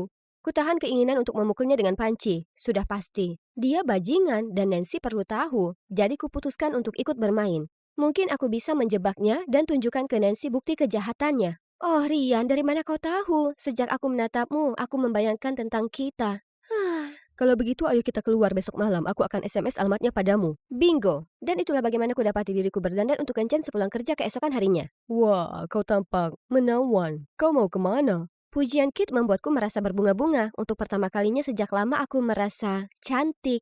Terima kasih, aku akan keluar. Keluar seperti kencan? Iya, dengan Rian. Biar ku jelaskan. Ku ceritakan ke Kit semua yang kurencanakan, tapi tak satu pun yang kukatakan masuk akal baginya. Ini terlalu beresiko. Bagaimana jika Rian ingin menyakitimu? Aku akan baik-baik saja dan siap menjatuhkan si brengsek itu. Aku tiba di restoran lebih awal, tapi kulihat Rian bersama dengan laki-laki yang kukenali sebagai salah satu perampok Edgar Store. Perawakan yang sama, tato yang sama. Penasaran dan khawatir, aku diam-diam mendekat, menyiapkan alat perekam telepon. Beritahu yang lain, kita serang yang di Jalan New City malam ini. Si tua Edgar itu berani macam-macam denganku. Kita lihat apa dia suka toko-tokonya dijarah. Ya, bos, kita akan siap. Rian menyewa para gangster ini untuk merampok tokonya sendiri? Pria ini seorang psikopat. Nuela, sayang, kau tampak cantik. Tak seperti Kit, pujian Rian membuat kulitku merinding dan pelukannya membuat perutku mulas. Kau akan merampok toko ayahmu? Apa itu juga perbuatanmu, merampok toko di Broadway tempo hari? Itu tokoku di masa depan. Anggap saja aku mengambil gaji di awal. Kau tak akan mengadu, kau tahu apa yang jadi taruhannya. Sayang sekali, sekarang kurasa keselamatan adikku lebih penting daripada harga diriku. Rian berusaha menangkapku, tapi aku menggigit lengannya dan kabur, meninggalkannya mendekap lengannya kesakitan. Aku segera pulang untuk menceritakan tentang Rian. Nancy, Rian itu, tapi aku disambut dengan tamparan keras. Itu karena mencuri lelakiku. Apa? Aku tidak... Temanku melihatmu di restoran dengannya. Aku hanya berpura-pura. Kau tahu apa lagi? Aku menelpon penerbit Panda hari ini, tapi mereka bilang tak ada seorang pun bernama Nuela bekerja di sana. Ternyata kau bekerja di toko sebagai kasir? Ya, iya memang, dan aku sangat menyesal. Tapi dengar, Rian itu berbahaya. Dia bekerja dengan geng yang merampok toko ayahnya. Bagaimana mungkin kami bisa percaya? Jika kau bisa bohong soal pekerjaanmu, kau mungkin juga berbohong soal yang lainnya. Kenapa kau terus membuat kami kecewa? Kekecewaan mereka yang begitu nyata terasa seperti dunia runtuh di pundakku. Hanya ada satu orang tersisa untuk dituju. Aku akan temui ayahnya untuk mengungkapnya. Aku punya rekaman dirinya mengakui kejahatannya. Dia akan menyesal main-main denganku. Aku tak yakin itu ide yang bagus karena dia tahu kau tahu. Mari kita pikirkan sesuatu yang tak terlalu berbahaya. Aku akan ambilkan kau sesuatu untuk menenangkanmu, oke? Sementara dia mengambil sesuatu yang menenangkan itu, aku tak bisa menunggu jadi aku menyelinap keluar. Dan langsung menuju ke kantor pusat Edgar. Halo, aku ingin bertemu dengan CEO Edgar. Ini mendesak, seseorang berencana merampok tokonya. Aku punya bukti. Bukti, ha? Ikut denganku. Pengawal keamanan membawaku ke sebuah lift, lalu kami berhenti di depan sebuah ruangan. Bos, ada seseorang di sini untuk bertemu dengan CEO soal perampokan toko. Dia punya bukti. Pintu terbuka, dan bukannya ayah Rian, aku sedang menatap. Rian? Aku berusaha lari, tapi mereka menangkapku dan mendorongku masuk. Aku sangat ketakutan, seharusnya aku mendengar Kit. Kau penyihir kecil karena kau, Nancy, mencampakkan aku. Dan sekarang kau melaporkan ke ayahku. Beraninya kau. Dia membuat keputusan yang benar. Kau sangat jauh dari kriteria pacar. Ekspresi marah di mata Rian mengatakan bahwa aku akan tamat. Tapi tiba-tiba Kit menerobos masuk seperti superhero bersama dengan 2 polisi dan menyelamatkan hari itu. Jangan bergerak, polisi. Apakah baik-baik saja? Aku mengangguk dan memeluk Kit dengan lega. Bahunya yang lebar membuatku tenang dan aku tahu aku aman. Kau mungkin sekalian saja menukar telingamu dengan yang lain. Maaf, Kau tak pernah mendengarkan, selalu tak sabaran. aku tahu, bla bla bla. Kenapa kau keras kepala? Aku membungkamnya dan itu terasa begitu benar. Ternyata ayahnya pernah mengusir Rian karena kebiasaan menyimpangnya. Namun alih-alih membuka lembaran baru, Rian malah membentuk geng mengincar toko-toko ayahnya. Sekarang Edgar berencana memberinya hukuman penjara untuk meredamnya. Berita petualangan heroiku menyebar seperti api, hingga sampai ke keluargaku bahkan sebelum aku sampai di rumah. Saat aku masuk ke rumah, ibu dan Nancy memelukku seakan aku pergi setahun. Aku menyesal salah menilaimu selama ini. Kau hanya menjagaku, tapi aku sangat kaget dan patah hati hingga marah padamu padahal sebenarnya Rian yang brengsek selama ini. Aku menyayangimu, Kak. Dan aku sangat menyesal karena berbohong. Aku hanya ingin ibu juga bangga padaku. Tapi aku bangga padamu, Nuella. Aku hanya, setelah kesulitan yang kualami karena kehilangan ayah kalian, uang jadi hal terpenting dalam hidupku. Kupikir hanya itu kebahagiaan sejati. Jadi kudorong kalian mendapatkannya. Tapi aku sekarang sadar aku salah. Bayangkan jika Nancy menikahi Rian. Betapa tak bahagianya dia nanti. Entah kau kasir atau Stephen King, aku tidak peduli. Aku hanya ingin kalian bahagia. Selamat Natal sayangku. Itu momen terbaik dalam hidupku. Akhirnya kami dapat saling memahami. Rujuknya kami ternyata membawa keberuntungan karena pada malam Natal, aku mendapat telepon dari produser film yang ingin mengadaptasi novelku menjadi film. Kontrak itu akan dibayar jutaan. Akhirnya aku membuat terobosan besar sebagai penulis. Kami merayakan Natal spesial itu dengan makan. Wow, tempat ini seperti rumah boneka seukuran manusia. Besar sekali. Dan, wah, apa itu bak mandi pusaran air? Aku seperti di surga. Pelan-pelan sayang. OMG, kamu punya lapangan bulu tangkis dalam ruangan? Aku suka bulu tangkis. Ini rumah paling menakjubkan yang pernah ada. Hai, namaku Helen dan aku tumbuh di rumah biasa dengan keluarga biasa. Aku sayang orang tuaku. Dan hidup ini hebat, kecuali satu kekurangannya adalah perjalanan panjang ke sekolah menengah baruku. Ibu, Grace, bilang dia punya jawabannya dan menyarankan aku tinggal dengan Bibi Lucy karena dia tinggal lebih dekat dengan sekolah. Oke, jadi aku belum pernah bertemu Lucy sebelumnya. Sebenarnya sampai ibu menyebutkannya, aku bahkan tidak tahu kalau aku punya Bibi. Ibu menjelaskan Bibi Lucy pindah ke Kanada untuk urusan bisnis dan baru saja kembali ke Amerika. Ini pertama kalinya aku harus tinggal jauh dari orang tuaku, jadi aku agak khawatir akan rindu kampung halaman. Namun satu kelebihannya adalah sahabatku, Madeline, tinggal di dekat situ. Keren kan? Selain itu, tempat ini keren banget. Aku gak bisa berhenti terkesima melihat lapangan bulu tangkis itu. Serius, lapangannya lebih besar dari rumahku. Bibi Lucy, kurasa kamu pasti suka bulu tangkis? Iya, banyak orang mengira itu cuma permainan di halaman belakang, tapi bagiku itu olahraga sejati. Wah, jarang sekali bertemu orang yang punya selera yang sama denganku. Kami mengobrol lama tentang minat kami. Lucy sangat mudah diajak bicara, dan sejujurnya aku merasa sudah mengenalnya selama bertahun-tahun. Aku ingin sekali menjadi pemain bulu tangkis profesional, tapi ibu bilang sebaiknya tetap sebagai hobi dan mencari karir yang lebih stabil. Begitu ya, tapi jangan biarkan orang lain menghalangimu. Passion sejati itu layak untuk dikejar. Biar aku yang mengatur jadwal latihan untukmu. Sekarang coba ini. Oh, bagaimana kamu tahu aku suka lobster linguine? Awalnya tinggal bersama Lucy seperti berada di dunia mimpi. Dia memanjakanku, membelikan baju apapun yang kuinginkan, dan memasak hidangan paling lezat. Tapi di balik penampilannya yang memukau ada juga sisi gelapnya. Lucy sangat ketat. Maksudku ketatnya setara Mayor Jenderal. Aku harus bangun pukul 5 pagi setiap hari untuk latihan berlari mengelilingi lapangan selama 1 jam. Dan memukul 50 kok bola melewati net berturut-turut. Jika aku melewatkan satu pun, aku harus memulainya lagi. Sementara itu aku masih harus mengerjakan PR. Dan aku tidak bisa pergi dan bertemu teman-temanku di akhir pekan atau melakukan apapun tanpa meminta izin Lucy terlebih dahulu.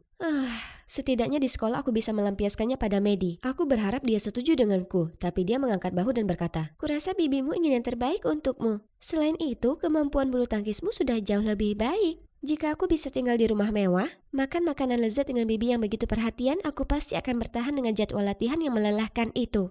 Ya, kurasa dia benar. Mungkin aku seharusnya lebih bersyukur. Tentu saja, saat mengetahui tentang klub bulu tangkis sekolah, aku langsung mendaftar. Aku berjalan ke lapangan sambil mengayunkan raket dan siap memamerkan kemampuanku. Ketika dua orang ini menghampiriku. Kembalilah ke tim pemandu sorak tempatmu seharusnya, sayang. Tinggalkan lapangan untuk yang pro. Beraninya para idiot ini menghakimiku seperti ini. Mereka bahkan belum pernah melihatku bermain. Oh iya, aku menantangmu bermain. Lalu kita lihat siapa yang serius. Kami adalah pemain terbaik di sekolah, asal kau tahu. Pilih satu. Tiba-tiba seorang pria lain muncul di sebelahku dan berkata, Kalau gitu mari main ganda. "Ya ampun, dia Tyler, pemain bulu tangkis terbaik di seluruh sekolah." Aku sudah mendengar semua tentang reputasinya dan melihat fotonya dengan trofi di buletin sekolah. Tapi aku belum pernah bertemu dengannya. Anehnya, dia bahkan lebih manis secara langsung. Kamu bisa mengalahkan kami di tunggal, tapi bisakah kamu mengalahkan gadis tak berguna itu di pertandingan ganda? Itu saja, minggirlah, biar kutunjukkan apa yang bisa dilakukan gadis tak berguna ini. Pertandingan dimulai dan seketika Tyler dan aku bersemangat di lapangan dan memukul shuttlecock dengan kecepatan kilat. Kami menang dalam set langsung dan para pecundang itu tampak sangat kecewa. Tyler tampak sangat terkesan dan kemudian, Pertandingan yang bagus, Helen. Kamu mau nongkrong lagi? Bagaimana kalau besok? Kita bisa pergi makan. Mamma mia, bagaimana aku bisa menolaknya? Tapi ketika aku memberitahu Bibi Lucy, dia tidak menerimanya dengan baik. Cinta mungkin tampak menarik, tapi itu membuang-buang waktu dan energi yang akan menyebabkan penurunan kemampuan bulu tangkismu, nilai-nilaimu, suasana hatimu, dan semuanya. Kamu masih anak-anak untuk menghadapi jenis emosi seperti itu sekarang. Ini konyol. Aku bukan anak kecil. Aku benar-benar mampu membuat keputusan sendiri dan mengikuti perasaanku sendiri. Dia cowok baik yang menolongku. Tentu saja, semua cowok kelihatan baik pada awalnya. Mungkin jika kau memberinya kesempatan, bangunlah Helen, dan jangan sia-siakan mimpimu demi seorang pria. Tidak ada gunanya. Bibiku terlalu keras kepala untuk mendengarkan. Aku bergegas ke kamarku dengan perasaan frustrasi. Tidak mungkin aku membiarkan ketegasan bibiku merusak hubungan dengan pria idamanku.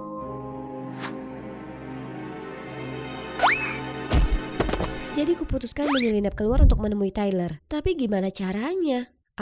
Aku tahu persis orang yang bisa menolongku. Mads, kode merah. Bibi Lucy tidak mengizinkanku bertemu Tyler. Tolong alihkan perhatiannya.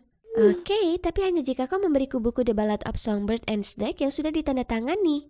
Gampang sekali. Setelah hari itu, aku bisa pergi berkencan dengan Tyler berkali-kali berkat bantuan Maddie. Dia selalu memberi alasan yang paling meyakinkan, seperti aku akan pergi ke rumahnya untuk belajar kelompok, atau kami akan menghadiri acara yang sangat penting. Lalu suatu kali ketika aku seharusnya belajar di rumah, Maddie malah berpura-pura menjadi aku.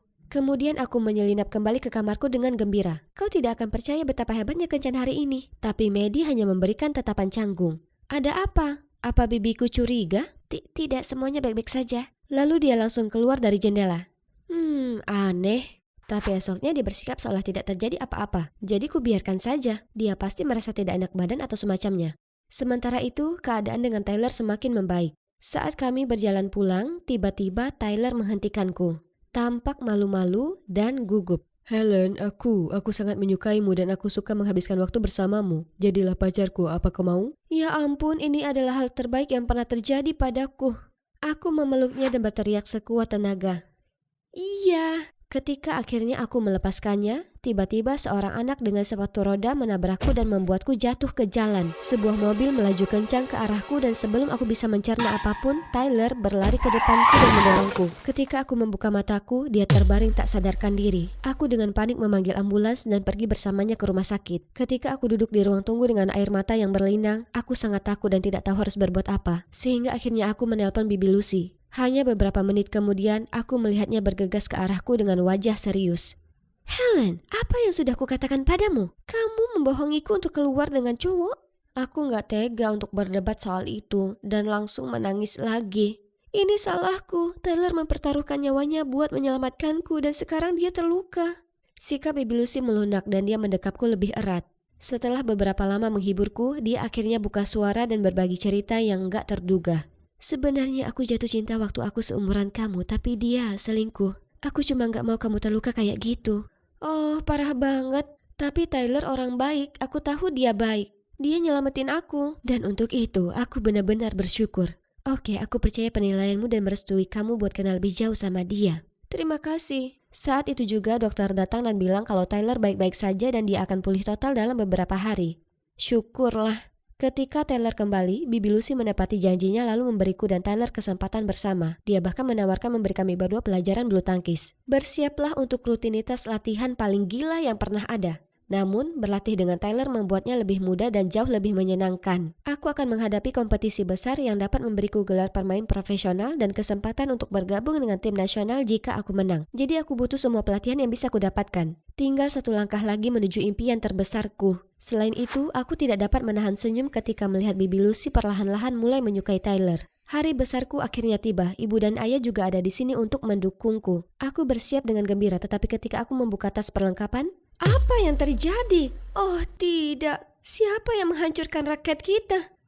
Aku pikir Lucy yang melakukannya. Kenapa dia melakukan itu? Aku tidak sengaja dengar kalau dia hanya pura-pura suka Tyler agar dia bisa mengawasi kalian berdua. Apa? Sejujurnya aku percaya bahwa Bibi Lucy benar-benar memberi Tyler kesempatan. Tapi itu tetap tidak masuk akal. Bahkan jika Lucy membenci Tyler, kenapa dia mencoba merusak kompetisi ini? Dia tahu betapa pentingnya itu bagiku. Ada satu hal lagi, tapi kurasa kau belum siap mendengarnya. Astaga, katakan saja, Maddie. Sebenarnya saat aku menyamar menjadi dirimu, kutemukan kalau Lucy bukan bibimu, dia ibumu. Dia ingin membawamu kembali ke Kanada bersamanya dan dia tahu jika kau memenangkan kontes ini kau tidak akan pernah ingin pergi. Aku berdiri di sana dengan sangat kaget.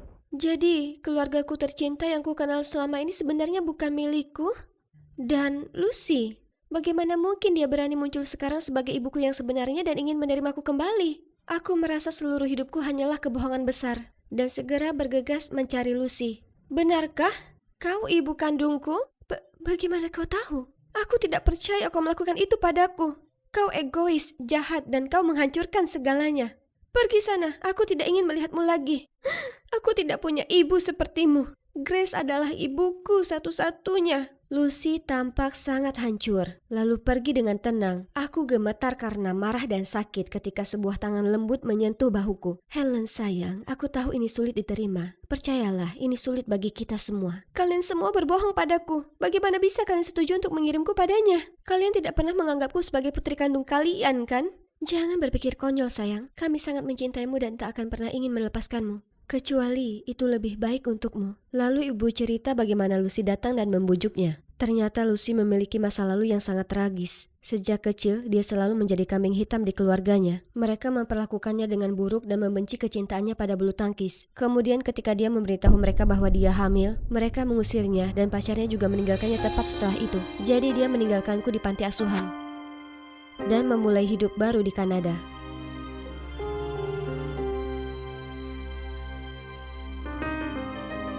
Setelah kesulitan yang tak terhitung jumlahnya, dia akhirnya menjadi sukses.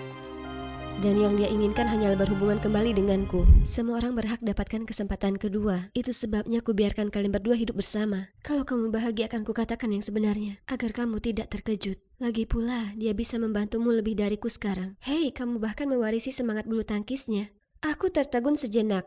Memang benar Lucy meninggalkanku, tapi itu karena dia tidak ingin aku menderita bersamanya, dan aku memang menjalani hidup yang bahagia. Aku harusnya tidak kasar padanya, tapi itu masih terlalu berat untuk dicerna, jadi aku pulang bersama ibu. Aku mengurung diri sampai keesokan harinya. Tyler datang dan mencoba meyakinkan diriku yang murung untuk berjalan-jalan.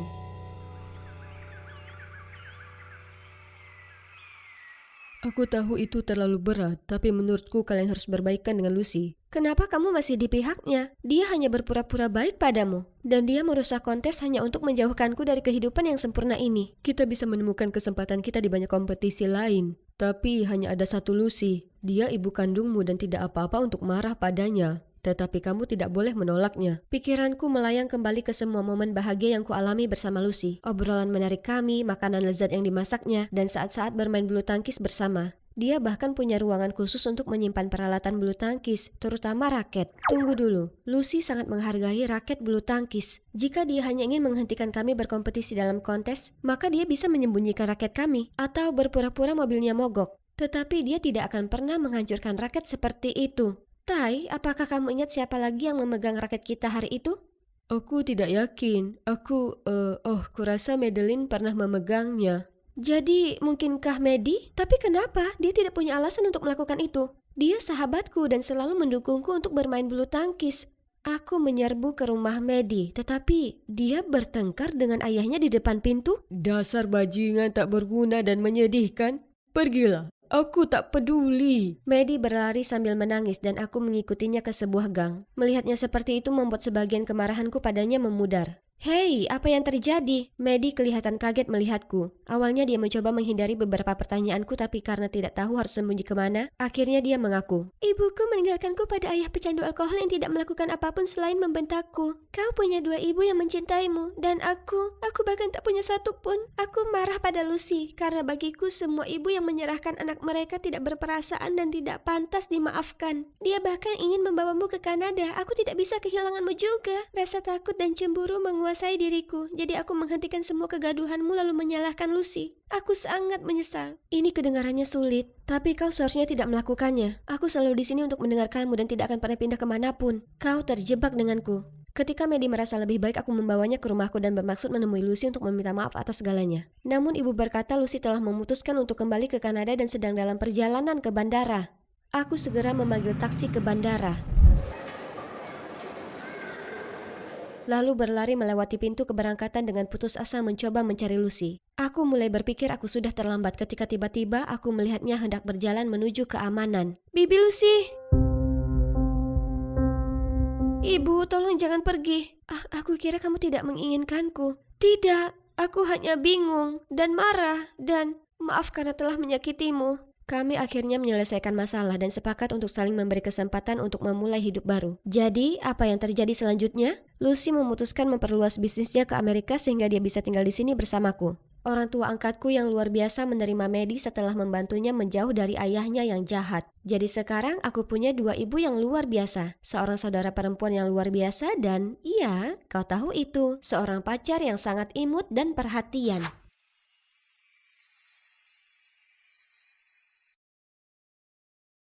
Hai, aku Kate. Aku sedang melakukan sesuatu yang sangat mendebarkan. Aku melarikan diri. Membayangkan wajah cemas orang tuaku saja membuatku tersenyum. Kalian tanya kenapa? Mereka pantas mendapatkannya karena mencoba mengirimku, satu-satunya putri kesayangan mereka, ke sekolah asrama perempuan yang menjijikkan. Tidak ada pesta, seragam paling kotor, supervisor yang suka memerintah, dan tidak ada cowok berotot yang seksi. Tempat itu untuk kutu buku, bukan aku. Seorang gadis cantik dan pendiri Click Chick, grup eksklusif sekolah kami untuk gadis-gadis paling seksi dan paling dicari. Untuk menjadi bagian dari klub, kalian harus benar-benar modis loh. Yang aku maksud, lemari pakaian yang penuh dengan barang-barang desainer terbaru yang wajib dimiliki, kuku terawat, dan rambut paling berkilau. Hanya cewek-cewek mempesona seperti kami yang bisa menjadikan lorong sekolah sebagai panggung catwalk. Saat menjadi salah satu dari kami, hidup kalian akan dipenuhi dengan pesta tanpa akhir dan atlet super imut yang berebut perhatian kalian. Belajar dan mengerjakan pekerjaan rumah? Itu bukan urusan kami. Para kutu buku pecundang yang mengejar kita akan mengurusnya. Hei, apa kamu kenal orang-orang itu? Aku melihat keluar dan melihat sekelompok pengawal berteriak dan mencoba memaksa taksiku untuk berhenti. Ini sangat kurang ajar. $500 jika kamu bisa mengatasinya. Sang sopir segera mempercepat. Orang biasa akan melakukan apa saja demi sedikit uang. Dia menurunkanku di bengkel dan aku segera menyelinap ke dalam dan bersembunyi di toilet. Tempat ini menjijikkan. Astaga, para pengawal itu berkeliaran di luar sehingga tidak ada yang bisa keluar atau masuk tanpa melihat mereka. Sungguh tragis. Ini sangat bodoh. Yang perlu dilakukan orang tuaku hanyalah membiarkanku tinggal di rumah selama musim panas. Tapi tidak. Mereka kirim pengawal untuk mengejarku untuk menghancurkan hidupku. Tiba-tiba, sebuah pintu bilik terbuka dan menabrakku. Aduh, apa kamu buta? Untuk apa kacamata itu? Aku minta maaf. Gadis itu segera meminta maaf, lalu dia membungkuk untuk mengambil barang-barangnya yang jatuh. Tapi saat dia mendongak, aku tersentak kaget. Oh astaga, apa yang terjadi? Dia tampak persis sepertiku. Maksudku, setidaknya wajahnya menunjukkan hal itu. Gayanya menjijikkan dan kuno. Namun mengingat situasiku yang mengerikan, aku mendapat ide yang luar biasa. Oke, jadi ini aneh. Apa kamu mau menghasilkan uang? Maksudku banyak uang. Dia memberiku tatapan tercengang. Kuharap aku tidak mendapatkan garis kerutan seperti yang dia alami saat aku mengatupkan wajahku. Mereka mengerikan. Aku punya pekerjaan yang sangat menguntungkan bagimu. Seperti yang kamu lihat, kita punya wajah yang mirip. Aneh, tapi beruntung.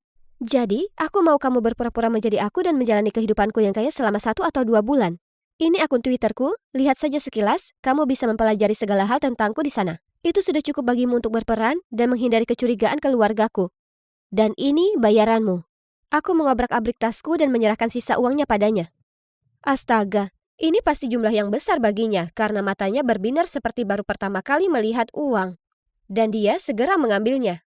Kami segera bertukar pakaian dan seperti yang diinstruksikan, dia keluar untuk menyerahkan dirinya kepada pengawal. Ah, kebebasan. Sekarang datanglah musim panas yang panjang dan menyenangkan. Tapi pertama-tama aku harus pergi berbelanja. Memakai pakaian kuno yang menjijikkan itu membuatku ingin muntah. Oh tidak, orang tuaku telah mengunci semua kartu kreditku.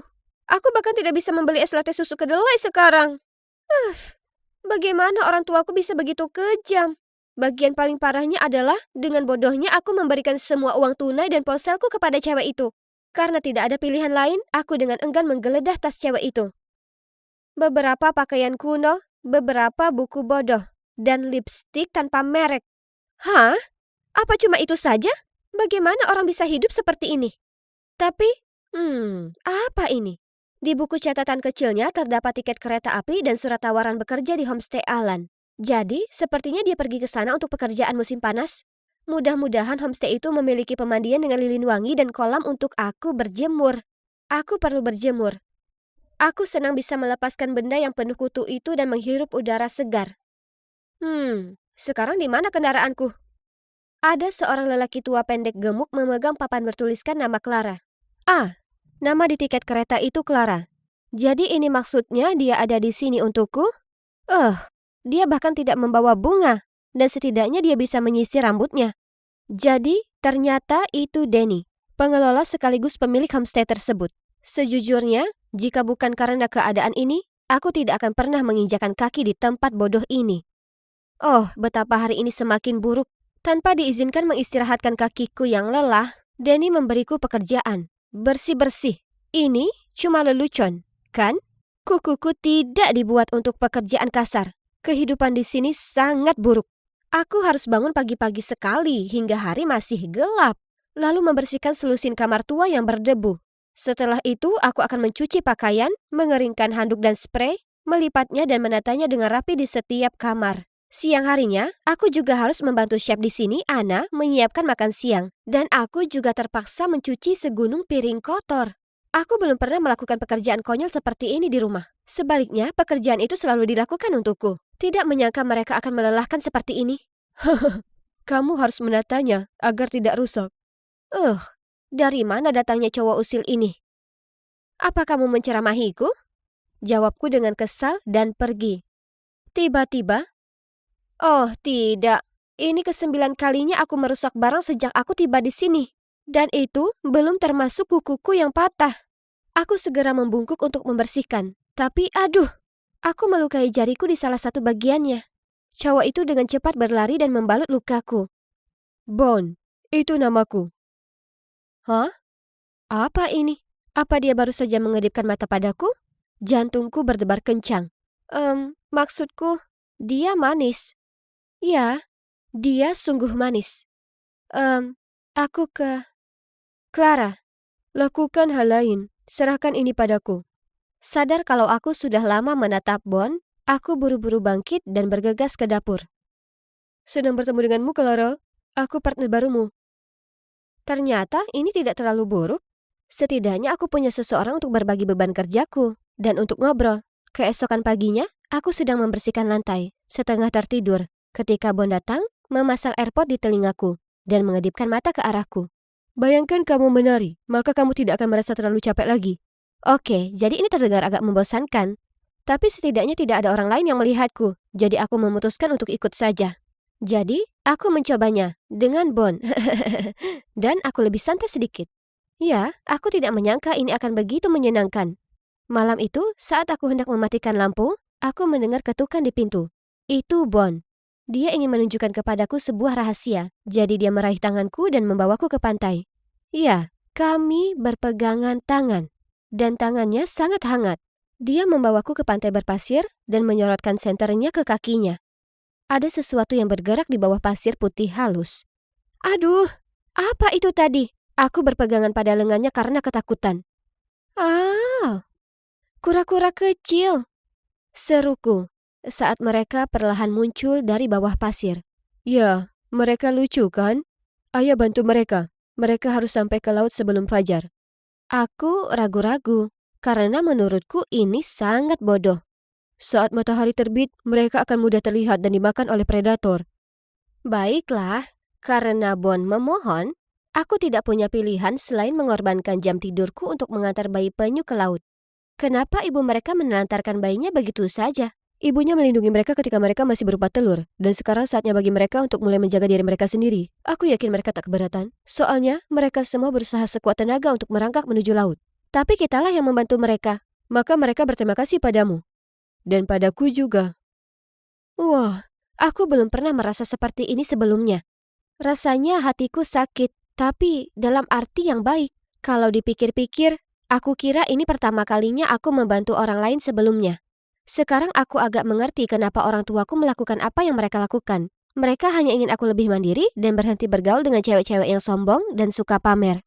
Mereka pasti akan senang jika bisa melihatku sekarang, bersama cowok manis dan lembut ini. Dia benar-benar kebalikan dari anak-anak kaya di tempatku tinggal. Saat aku terluka, dia memastikan aku baik-baik saja. Dia membuka mataku terhadap pengalaman baru. Dan dia tidak mencoba membuatku terkesan dengan bunga bodoh dan hadiah mahal. Aku memikirkan Bon sepanjang hari. Dan ini adalah hari ke-1001 aku mengintipnya. Aku pikir aku harus menyatakan perasaanku sebelum aku menjadi gila. Jadi, malam itu, setelah menyelesaikan semua pekerjaanku, aku mengetuk pintu rumah Bon. Hah? Kenapa Nona Anna yang berlinang air mata berdiri di sana? Lalu dia memberitahuku kebenaran yang mengejutkan. Bon telah pergi tanpa berpamitan. Karena panik aku masuk ke kamar, tetapi tidak ada yang tersisa dari kamarnya. Tidak ada apa-apa. Tidak, ini tidak mungkin terjadi. Aku bahkan belum sempat menyatakan perasaanku. Keesokan harinya, aku merasa sangat sedih. Sayang sekali tidak ada Bon di sini. Tapi kemudian dalam keadaan zombie, aku tidak sengaja mengambil koran di meja depan. Ya ampun, di halaman depan ada gambar Bon. Ya Tuhan, aku tidak percaya. Dia adalah putra seorang miliarder terkenal dan mereka mencarinya. Ternyata, bukan cuma aku saja yang kabur dari rumah. Tapi kenapa dia pergi begitu tiba-tiba? Dia bisa saja mengatakan yang sebenarnya padaku. Harusnya dia bilang selamat tinggal. Perasaanku yang tak terungkap padanya terasa seperti serpihan yang tak terjangkau di hatiku. Aku tak bisa terus seperti ini. Aku harus menemukan Bon. Dengan gajiku yang kecil, aku naik kereta kembali ke kota. Membayangkan bertemu Bon lagi. Tidak diragukan lagi, ini adalah hal paling gugup yang pernah aku alami sepanjang hidupku. Tidak peduli seberapa besar aku membela kasusku dan menjelaskan bahwa aku adalah teman Bon, penjaga keamanan. Pernah merasa kalau keluargamu dikutuk? Aku tinggal bersama nenek, ibu dan saudara perempuanku. Aku dikelilingi oleh para wanita, tapi tak satu pun pria. Ini pasti sebuah kutukan karena rumah tangga kakek nenekku berantakan. Dan rumah tangga orang tuaku juga gagal total. Jadi ini membuat ibu dan nenekku sangat sensitif di sekitar pria. Mereka mengira semua pria itu berbahaya dan selalu mengingatkan aku dan adikku untuk tak dekat-dekat cowok. Ngomong-ngomong, aku Gemma dan adikku adalah Lesi. Dia anak manis yang selalu mematuhi apa yang ibu dan nenekku bilang. Dan kurasa bisa kalian katakan kalau aku ini anak yang pemberontak. Kebanyakan temanku laki-laki, tapi tentu saja keluargaku tak tahu itu. Kapanpun aku bicara soal temanku, aku pura-pura kalau mereka itu perempuan. Kalau tidak, mungkin ibu akan membunuhku. Meskipun aku dikelilingi oleh banyak teman laki-laki, dalam hal cinta itu cerita yang berbeda. Aku sebenarnya cukup pemalu soal itu. Mungkin ibu dan nenekku telah mempengaruhiku, karena kapanpun ada cowok yang bilang dia suka padaku, aku tak percaya padanya. Tapi pernah sekali saat di SMA, aku hampir percaya ke satu cowok. Dia bilang dia sangat tergila-gila padaku dan bahkan rela mati untukku. Dia sungguhan duduk di depan pintu dari pagi sampai petang, menunggu sampai aku setuju jadi pacarnya. Tapi dia tak lepas dari amarah ibuku. Saat ibu memorgokinya, ibu menyiram seember air padanya. Dan dia langsung lari kabur. Jelas saja, dia tak mau mati untukku kalau begitu. Ada beberapa cowok yang juga mengatakan mereka tak bisa hidup tanpaku. Tapi aku tetap melihat mereka mondar-mandir dan hidup. Jadi kurasa ibu dan nenekku benar. Laki-laki itu sekelompok pembohong. Tapi selalu ada pengecualian. Dan pengecualianku ini adalah Brad. Oh, Brad yang menawan. Aku bertemu dengannya di toko kaset. Dan kami berdua mengambil kaset yang sama tepat di saat yang sama.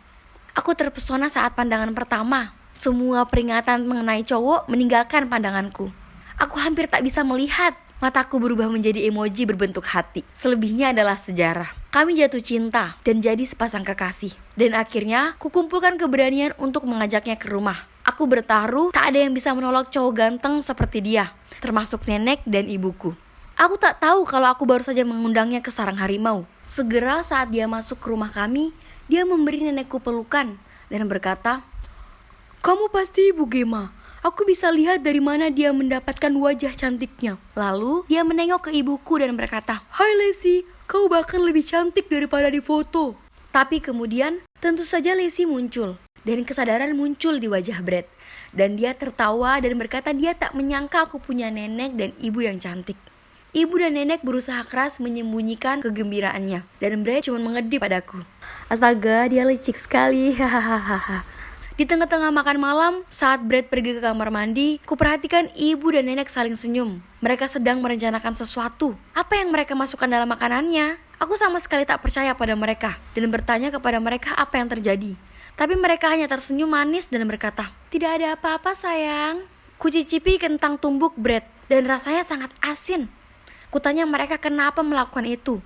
Dan nenek berkata, "Kami hanya ingin lihat apa dia pembohong seperti laki-laki lain.